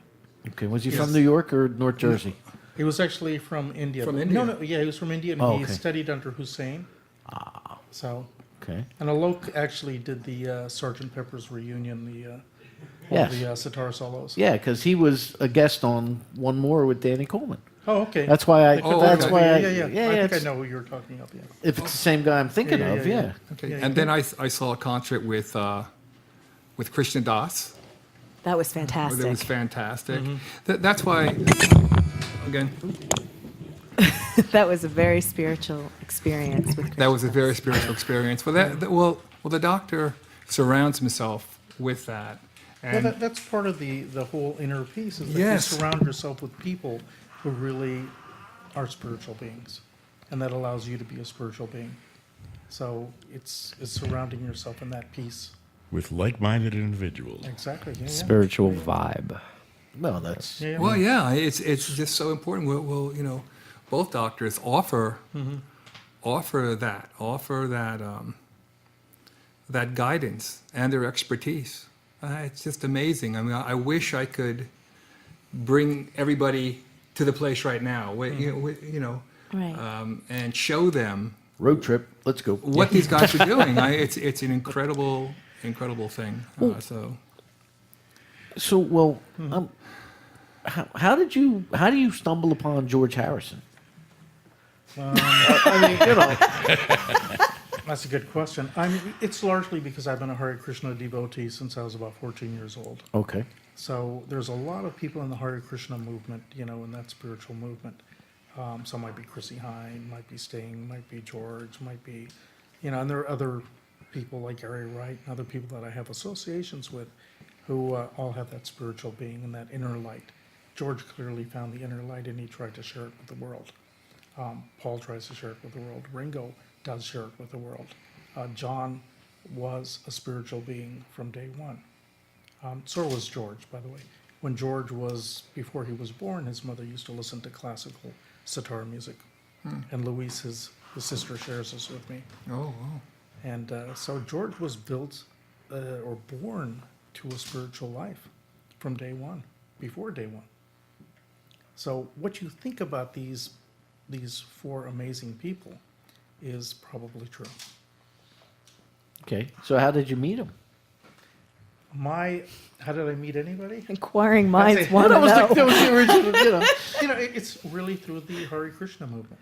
Okay. Yeah, that's largely how we all tend to meet, because we all want to have, we all want to feel good about ourselves. We all want to know that we're going to the same place, and when we get reborn, something good is going to happen. So we're going to do everything right this time. So maybe we don't have to come around the next time. See, I was just thinking, you know, I mean, because you know, it's not every day you say, "Oh yeah, I know George Harrison." I mean, he could have met him at a show. He could have been introduced by somebody. He could have been arrested, stalking him under his window, like I was. It could be anything. Oh, no, That was no. you? That was me. No, I even had the wrong house. How many times? Well, you know, Dave Mason and I go back a long way. So Yeah, you were talking about Yeah, that. we've been friends for about 25 years, on and off, and you know, I'm the executive producer on one of his albums. So David hung in a lot with George. It wasn't unusual for us to be at the house with Dave, and you know, Paul's family walks in and we all hang out together. That's just part of my life, you know. Or we'll be That's the cutting part stuff. that I wanted to kind of show people, because Yeah. folks don't really, they don't know, you know, so it's good for them to know that type of stuff, Doctor. Yeah, people think that they're, you know, for me, it's, you know, these are people that I know on a daily basis. And the reason why I know them is because they're really spiritual people. They're humble, good people. And they're the kind of person you want to be and the person that you are. And you just want to feel, okay, this is who I am. And you know what? He brings that energy into the recovery spot, because Bet. when you go in there, you have vintage guitars and things hanging from the walls. And then, of course, Richie went to the facility and he couldn't help himself but take the guitars off the walls and tune every one of That's them. what they're there. Oh yeah, nice. So it's like the Hard Spot Cafe. Yeah. Recovery spot cafe. Yeah. Well, it has that. It's a very, it's a cool place. It's just a beautiful place. I You think could I see feel a it. road trip coming sometime. Absolutely. Well, we'll do a show from there. Well, yeah. we're doing All right. a We should. program I'm with in. this That's it. group. They're called the Road Recovery, is it? Yeah, so that's right. I mean, we are working with they're a non-for-profit organization, roadrecovery.org. They've been doing it for a long time, and they basically harness music and the arts to get young people clean and sober. And the idea is kind of like, if you stay clean and sober, you can be in a band. And they do them, and they put on shows, and they have some pretty interesting, musicians you would know who are clean and sober that come back and they give back and they help out. It's wonderful. It's great. fantastic. Yep. Are they? They're awesome. Where's their main office? That's not the one in Florida? Is No, they're in New York City. it? Okay. Yeah, they're in Manhattan. I know there's one like that in Florida that Steven Tyler has been. This is Part part, of of that and- Steven and- Tyler and- phenomena. Yeah. Okay. Yeah, I knew that kind of sounded a little familiar to me. That's why I asked. I mean, there are, of course, Eric has got his program, Crossroads, which is a phenomenal program. So there's... Yeah, Rockstar, it's hard. There's an organization called Music Cares, and they're through the Grammys or through the Recording Academy, I think.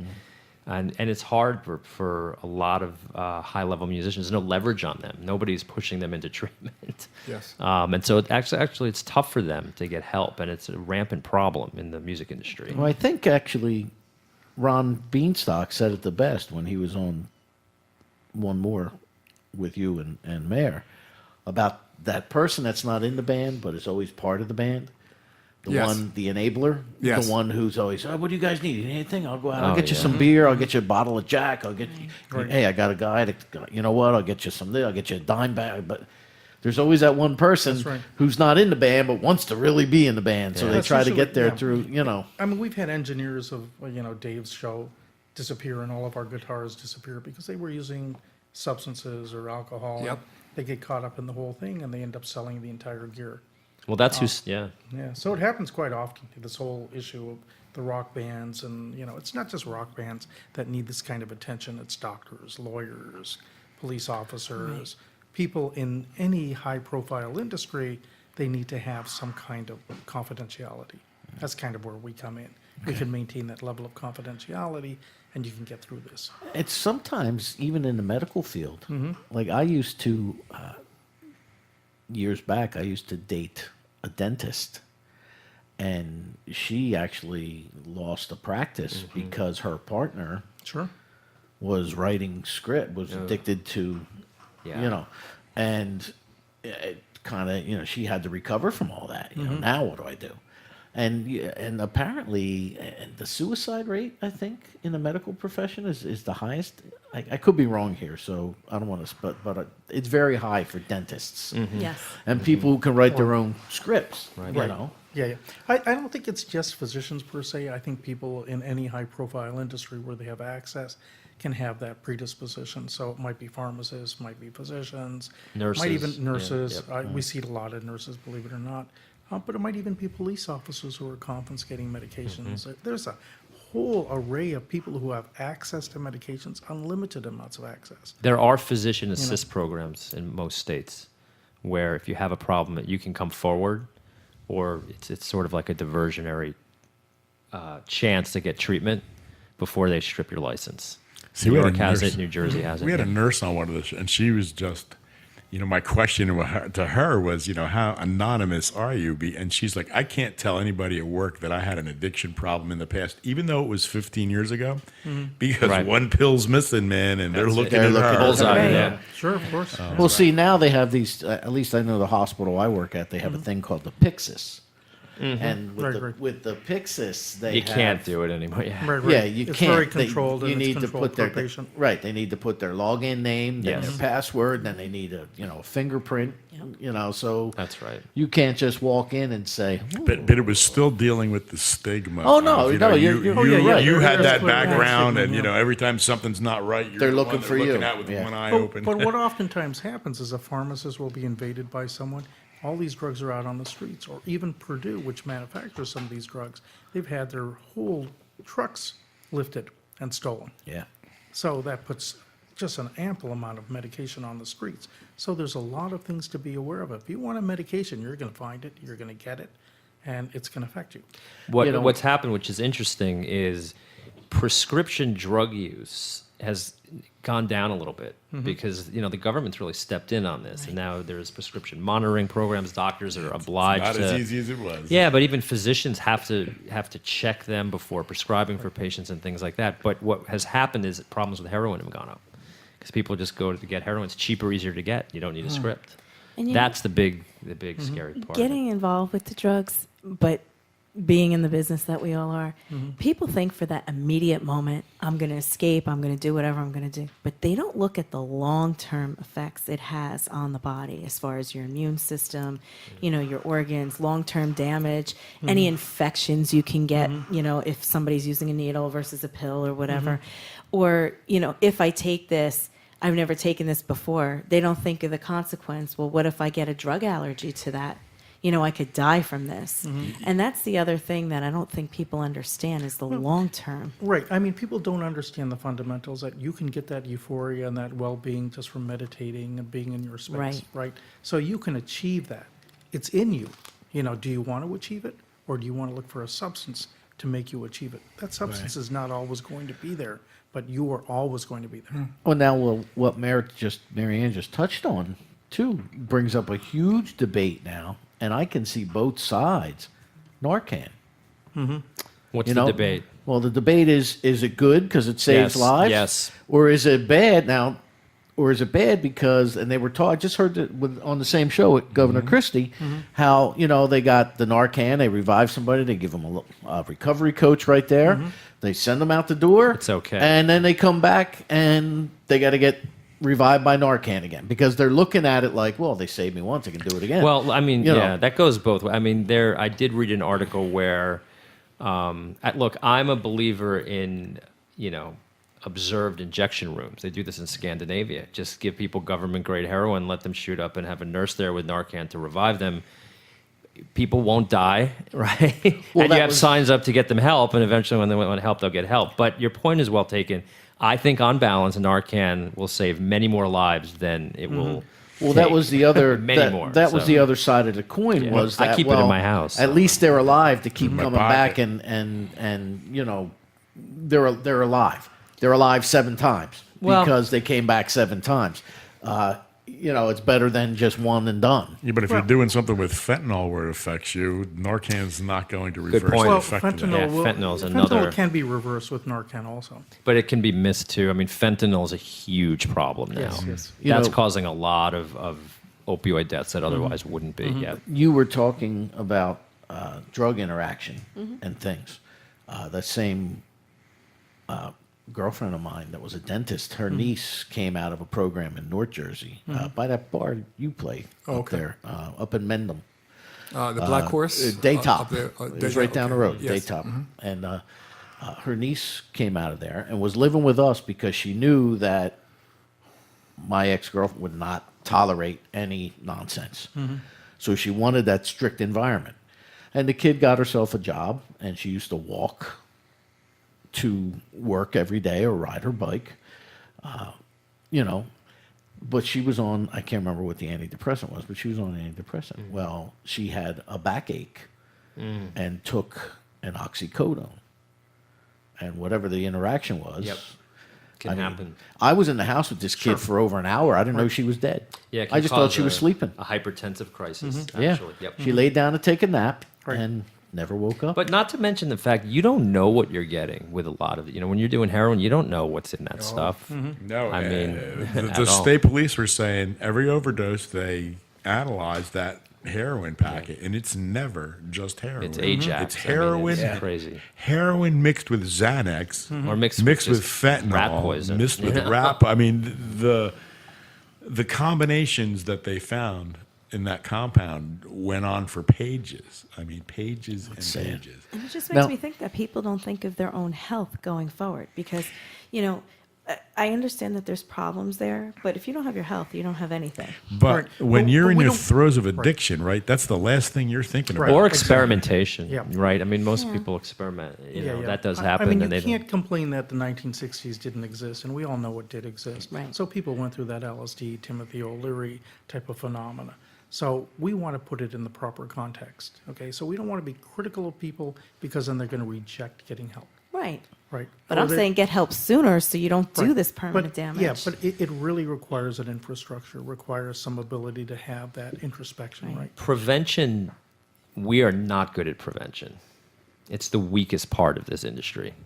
We're good at putting out the fire, but we're not good at preventing it from stoking. And we don't start early enough. Right. Yeah. That's the Well, key. not everybody recognizes the signs, though, either. You know what I'm saying? I mean, you didn't know that your daughter was how she was until something happened and say, okay, we got a problem here. Actually, I thought they were into methamphetamine. You know what I mean? I knew something was up. Heroin dropped my jaw, because in my generation that was bad. For, you know yeah. what I mean? It was a whole nother. Right. It just made you go the other way. Now, opioid almost sounds sexy. You know what I mean to these kids, I think. And, Right. and they're expanding out, and again, it takes such a quick bite on you and a quick hold on you that they don't even realize it. Before you know it, you know you're addicted. I also think a lot of parents tend to, or a lot of spouses, well, it doesn't have to be necessarily parents of children. I think a lot of them tend to look the other way. Totally. You know, like, all right, he'll get over it. It's just a phase. Right. It's, Well, you know, you Well, have not the only mother and that, the father, and they're two different opinions. You know, mom's batting her head out to we get see that that all kid the every time. little thing of help, and dad's like, "No, why can't you just stop?" Well, I'm part of a prevention organization in my town in Bergen County, and there was a time when we spoke to try to educate parents and kids about opioids and heroin, this whole epidemic killing 64,000 people a year. And there were a number of complaints about, why are you talking to our kids about heroin? Why are you putting this in their heads? I mean, that's scary. It is, Right, and, I mean- and we go out and we're do here a to lot educate, of speaking. yeah. I mean, we have a whole group of kids that are, currently in recovery that we take out to speak to high school, freshmen in college, whatever that is. seems like the more affluence, the more the drug problem. Well, it's everywhere. No, I think understand that that. the socioeconomic status piece of it is interesting. It's brought it to a national awareness level. You're going to That's find the a thing. heroin problem in the coal mine towns Everywhere, of yeah. West Virginia. That's That, it. that is Right. that is totally right, Art. But you know what? I, like you, grew up in Hamilton Township, right? I went to Hamilton West. We had our share of potheads and people who did quaaludes, and that was it. I was I was a child nobody. of the '60s. I did all that. I knew no one that did heroin in the late '70s. I graduated in 1981. Okay, however, if these people that I knew from school wanted the better pot or the better pills, where do you think they went, Art? Princeton. Right, Princeton. No, they went over to Steiner High School. Yeah, that Because was- those kids lived my out alma in mater. the square and they had more money. Yep, they did. So, there was always this, and it's, from what I understand, it's Well, it's also Still that safer than going to the hood. Right. Right, So if you sure. have that option. But back Yeah. in our generation, it was smoking pot and drinking. You know what I mean? Mm-hmm. Maybe, a little LSD or some mescaline or, you know what I mean? Something like that. I mean, today, you never know what you know what I mean? Well, it's a whole array yeah. now. OxyContin changed the landscape of this. And kids have farm parties now where everybody brings something, throws it in a bowl, and they take it. I mean, if they take my medication, they're going to have like spot on blood pressure and stuff. But, It'll be low. they'll have low cholesterol. If they low take them. cholesterol and So how do you handle it though when somebody walks in and they say, "I've got this problem"? Now, right away, what's your first idea or your first impression? Because I'm thinking if somebody's coming to me and saying, "I'm addicted, I need help." Okay, they want help, but there's a little voice back here that's saying they can't be trusted because they're addicted. So, what they're telling you may not be exactly what's going on until their treatment gets started. So how do you differentiate? Well, I mean, everybody's living in a cave at that point, so you got to get them out of the cave. That's the first thing, and that's where the DBT therapy and really the psychiatry and the psychology come into play. So we get them out of the cave. We start to get them to talk about what they're doing, how it's affecting them. We talk to their families. We talk to their girlfriends, their boyfriends, whoever it may be. So we get them, everybody involved. So when everybody's involved, they start to come out of the cave. Then they identify problems with us. And then we work on those problems and those issues. It might be a relationship, it might be their job, but we work it through with them. Give them the ability to see who they are, what's going on, how everything is affecting them. So that's largely what we do. Yeah, and I think we very much recognize that people with addiction are not honest about a lot of things. We know that's part of the Sure, illness. of course, Again, when you go into the hospital with chest pain, you tell the doctor whatever they want to know, right? But when it's addiction, you hide things. That's part of Well, it. that's my question. That's How do why. you That's why weed- doctors don't like jumping into this treatment arena because they don't like being. They don't want to deal with it. How do you weed through that? Well, you understand that it's going on. I mean, you assume that whatever they're telling you, multiply it by like some number Right. higher than what it is, right? Exponentially. Yeah. Isn't it a matter of building some kind of a relationship and a trust with them? Absolutely. Because I mean, yeah. the more of a relationship and the more that they begin to trust you, the more they will open up to you. The connection is absolutely key, and that's why you got to get people to connect, right, and to feel like something. Yeah, this is something we can talk about. rarely have a hard time getting out of a kid what he's doing. You know what I mean? Because it's like, if we're going to get you help, I need to honestly know, when was the last time you used? What did you use? What did you do? And that's a process. I mean, I think that, and this is where some of the subtlety and the art of it comes in. You're not going to get that at the first swing. No. It takes multiple at bats to sort of feel this thing out. See, by the time they're sitting in our office in front of us, they want help. But this- so yeah. they're willing to open up a little bit. This idea that I can't believe it, they lied to me. I mean, it's more like I'm surprised when they're honest. I mean, that's the wow. This person's being forthcoming. They're really laying it all on the table. That is the surprise. Now, what do you? know. Go ahead. Yeah. No, I was going to say I agree with that because, and because I did internships in all in hospitals, and they were saying, like, if somebody comes into an emergency room and just say the doctor asks that question, do you drink alcohol? And that person says, oh yeah, I'm lucky if I drink twice a week. Well, how many? How much is that? Well, maybe 3 beers. They automatically multiply that. They double that in their mind before right. they even do that. So it's Even kinda like, they ask you, when I had my heart attack, they came in for admissions and said, do you use any illicit substances?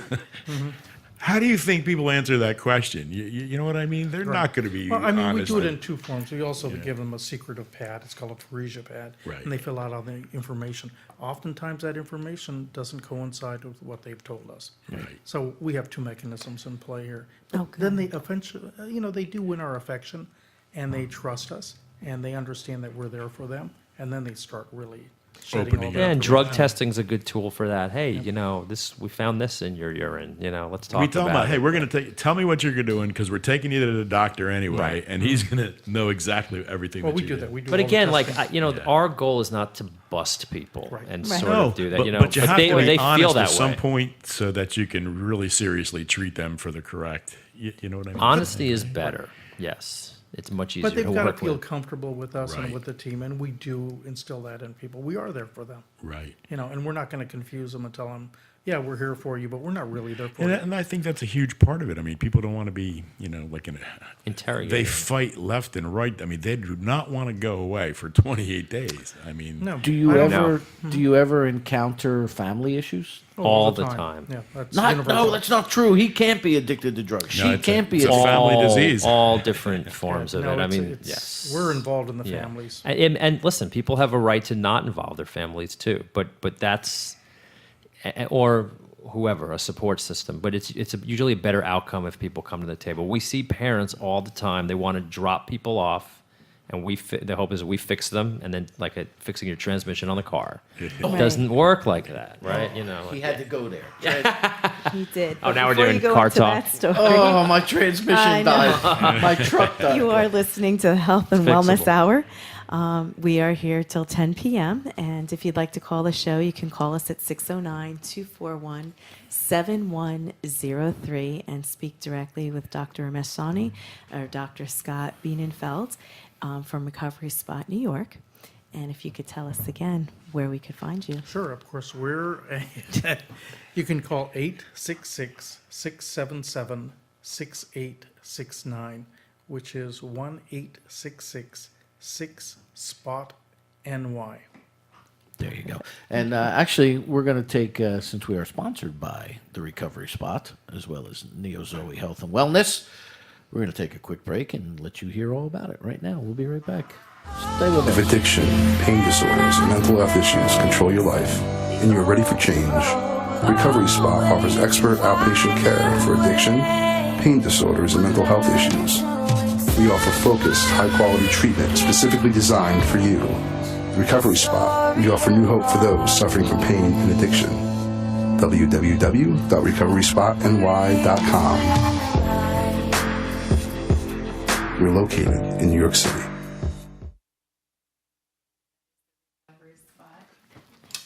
New York. It's a wonderful commercial.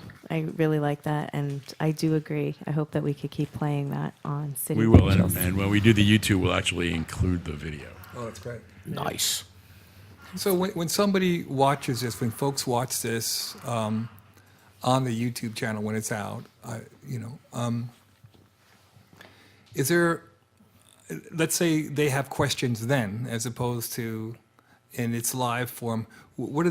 They contact the recovery spot, or is there a chat place? Do you have an or- email address that if people had questions, they could contact Yeah, they can you? go to recoveryspotny.com. The emails are on there. Right in there. Oh, okay. Yep. Yeah. Well, as I was going to say, I'll include that You in include the it. video in the end or whatever. Or you can go to drscottb.com at recoveryspotny.com or Ramesh at recoveryspotny.com. Okay. There you go. Speaking of videos, nice job, Mr. J, on Richie's video there for Disconnected, No, thank you. which many people become disconnected once they delve into the dark side Very much so. of drug and alcohol abuse. It'll never go away. So even though you guys are, you're swimming upstream. Oh, it's yeah. just a matter of alcohol and drug abuse has been around from the dawn of time. Absolutely. And it will never go away. It's just a matter of lessening, stemming the tide, so to speak, as opposed to, realistically. But that would be good. Yeah. Oh, of course, A it would. good stemming would be nice. And I think educating people too as well. Self-control You has a know, lot to do with where you're ultimately going to end up, and who Right. you want to be when you do end up at that road. I'm So- listening to Jocko gave me these. Besides Mayor's DVD, I also he gave me a thumb drive that had some meditation tapes on it. Nice.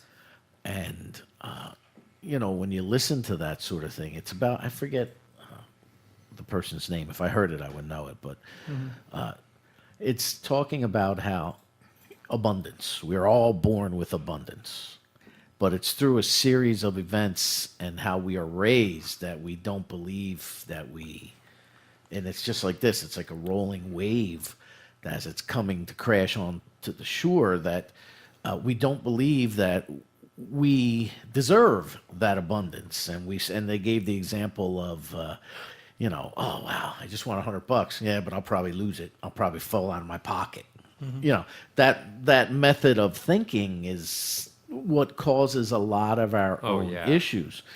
I was always raised with, I love my parents to death, but my father was like, geez, like somebody had to open a mummy's tomb, in our family. The Coleman curse, they called it, I'd see $100 bill on the ground, I go to pick it up, and a gust of wind would blow it to the next guy, that kind of thing. And it's,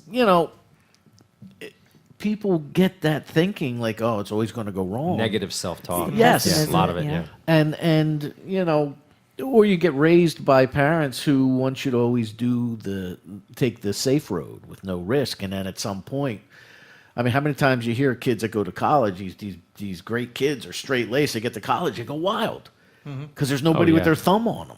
Yep. So I guess that's kind of like the case with addiction, and you try it here, you try it there, and there's always tragedies Well, associated. everybody's got to have a certain level of experience. That's the only way you're going to enhance your life overall, right? So how much experience can you really tolerate, and when do you say enough is enough? That's what happens in college. A lot of times kids get involved in alcohol and drugs, and the control factor is gone. So, yeah, the balance is so important. Kevin and I say that all the time. We were in college, we were party boys. I got married, I had kids, and we were able to turn that switch off. Most people do. Yeah. Some people just can't turn that switch off, and that's where their problem right. arises. Yep. There's Well, no what's nice control. about the There's no recovery introspection. spot, There's it no seems like- self-realization. Right. So, yeah, you have to have that level of confidence in yourself before you can actually get better. So as I said, yeah, that's what you.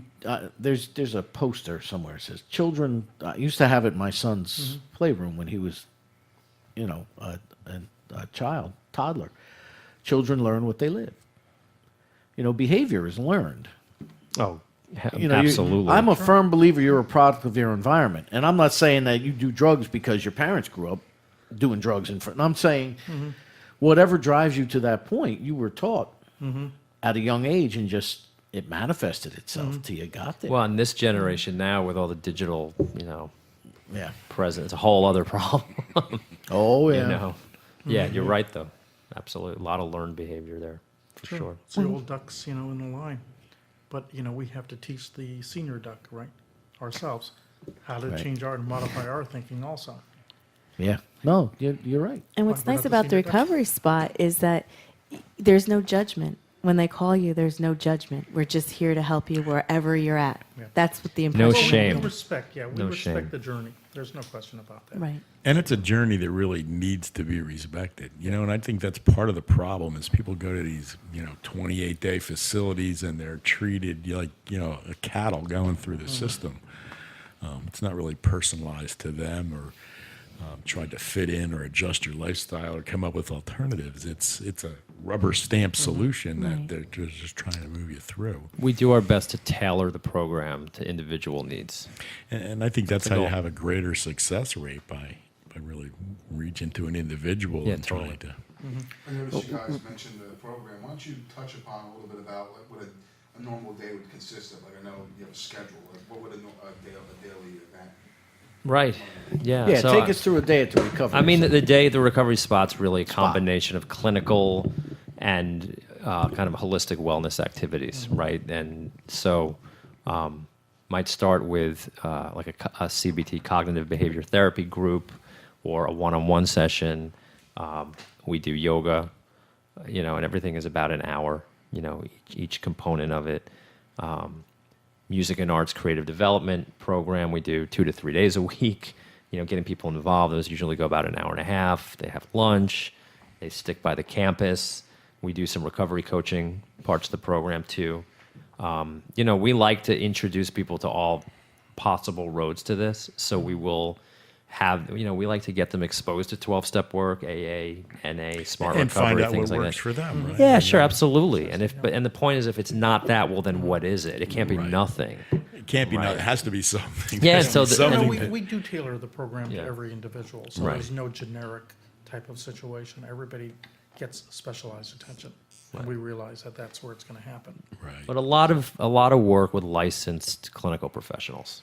Yeah. That's the goal. Yeah. And you accept all insurances, or is it? What we do is we actually have a front desk, and we call the insurance company, and we see if that insurance company will accept and allow you to have some kind of compensation. Right. And then we provide you with that information so you can submit it to your insurance Exactly. company. It's And a what it's do a you lot easier do- with outpatient than it is with the residential. You're staying there. Right, okay. So what do you do if they don't? Well, if they don't, well, then we have to go to other societies which can fund us or allow us to take care of that patient. So we look at City of Angels as a potential, source of taking care of these patients, but other sources we're working with Rock, that's a Rock organization, and other organizations that we're bringing in. So, yeah, we look at a grandiose model in that respect because we don't really look at the patient as being the burden. We look at the other groups as taking on the burden. What do you offer for families that are? Well, there's a lot of DBT therapy, and we contact the families. We know that most people work, so after 5 o'clock, 7 o'clock, we're in constant communication. We have 1 hour, 2 hour sessions with the family, but you have to be involved with the family. Yeah, we'll do family groups and things like that. And the family has to want to be, involved. Well, They do you tend to run be. into families that really don't? Yes, Yeah, they're mixed, yeah. absolutely. Mixed bags. The problems are either of over involvement or under involvement. Right. The sweet spot's hard I- to find. I You can both- understand that. You both have families of your own. Yes. Multiple, So, just one. okay. So it's good to know. That's a whole nother show. Personal, week. it's work, That's the other 2 families, hours. it's a lot. Come to the recovery spot right here in Utah. Hey, That's right. you're on to You something. said roadshow. How many hours a day do you two dedicate away from your own families to help others? Yeah, right, good put in- point. Believe it or not, we put in a good 12 hours a day. We're not, a lot of work. families, yeah. My wife happens to be a physician also. And she's Somebody- a scientist, so she works. And his wife is a pseudo-physician, but a great spiritual advisor, so she has. Hey, she's a yoga instructor. I happen to work for the doctor. it's and I true. get Pseudo-physician. 5:30 in the morning if that's any indication.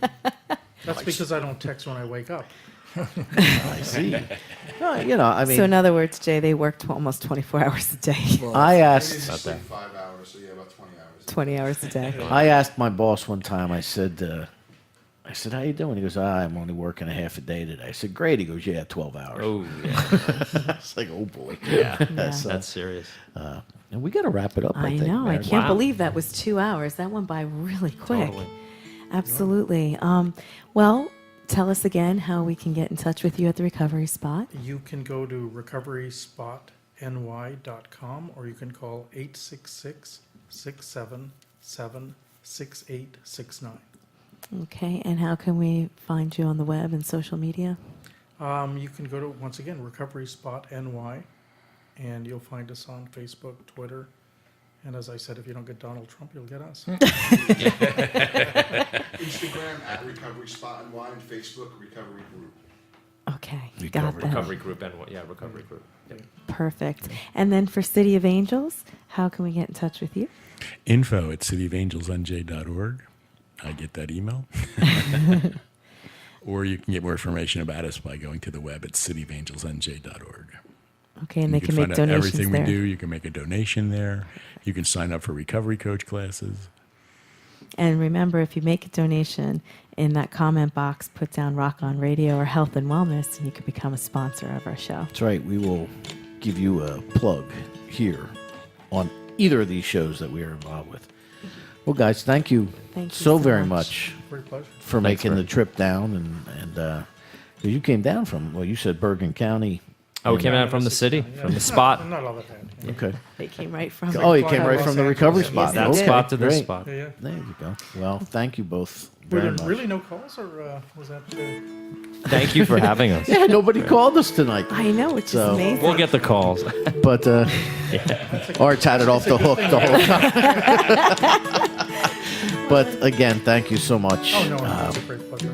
Our next Thank show you. may be in 2 weeks. I haven't heard back from the person yet. But this was a special health and wellness. Absolutely. Our 2 regular hours. one is scheduled for October 18th, but this may take its place. We don't know yet. Absolutely. Stay tuned. Stay tuned. We'll see you next time on Health Yeah, and so Wellness. thank you all for tuning in. Thank If addiction, pain disorders, and mental health issues control your life, and you are ready for change, Recovery Spot offers expert outpatient care for addiction, pain disorders, and mental health issues. We offer focused, high-quality treatment specifically designed for you. The Recovery Spot, we offer new hope for those suffering from pain and addiction. www.recoveryspotny.com. We're located in New York City.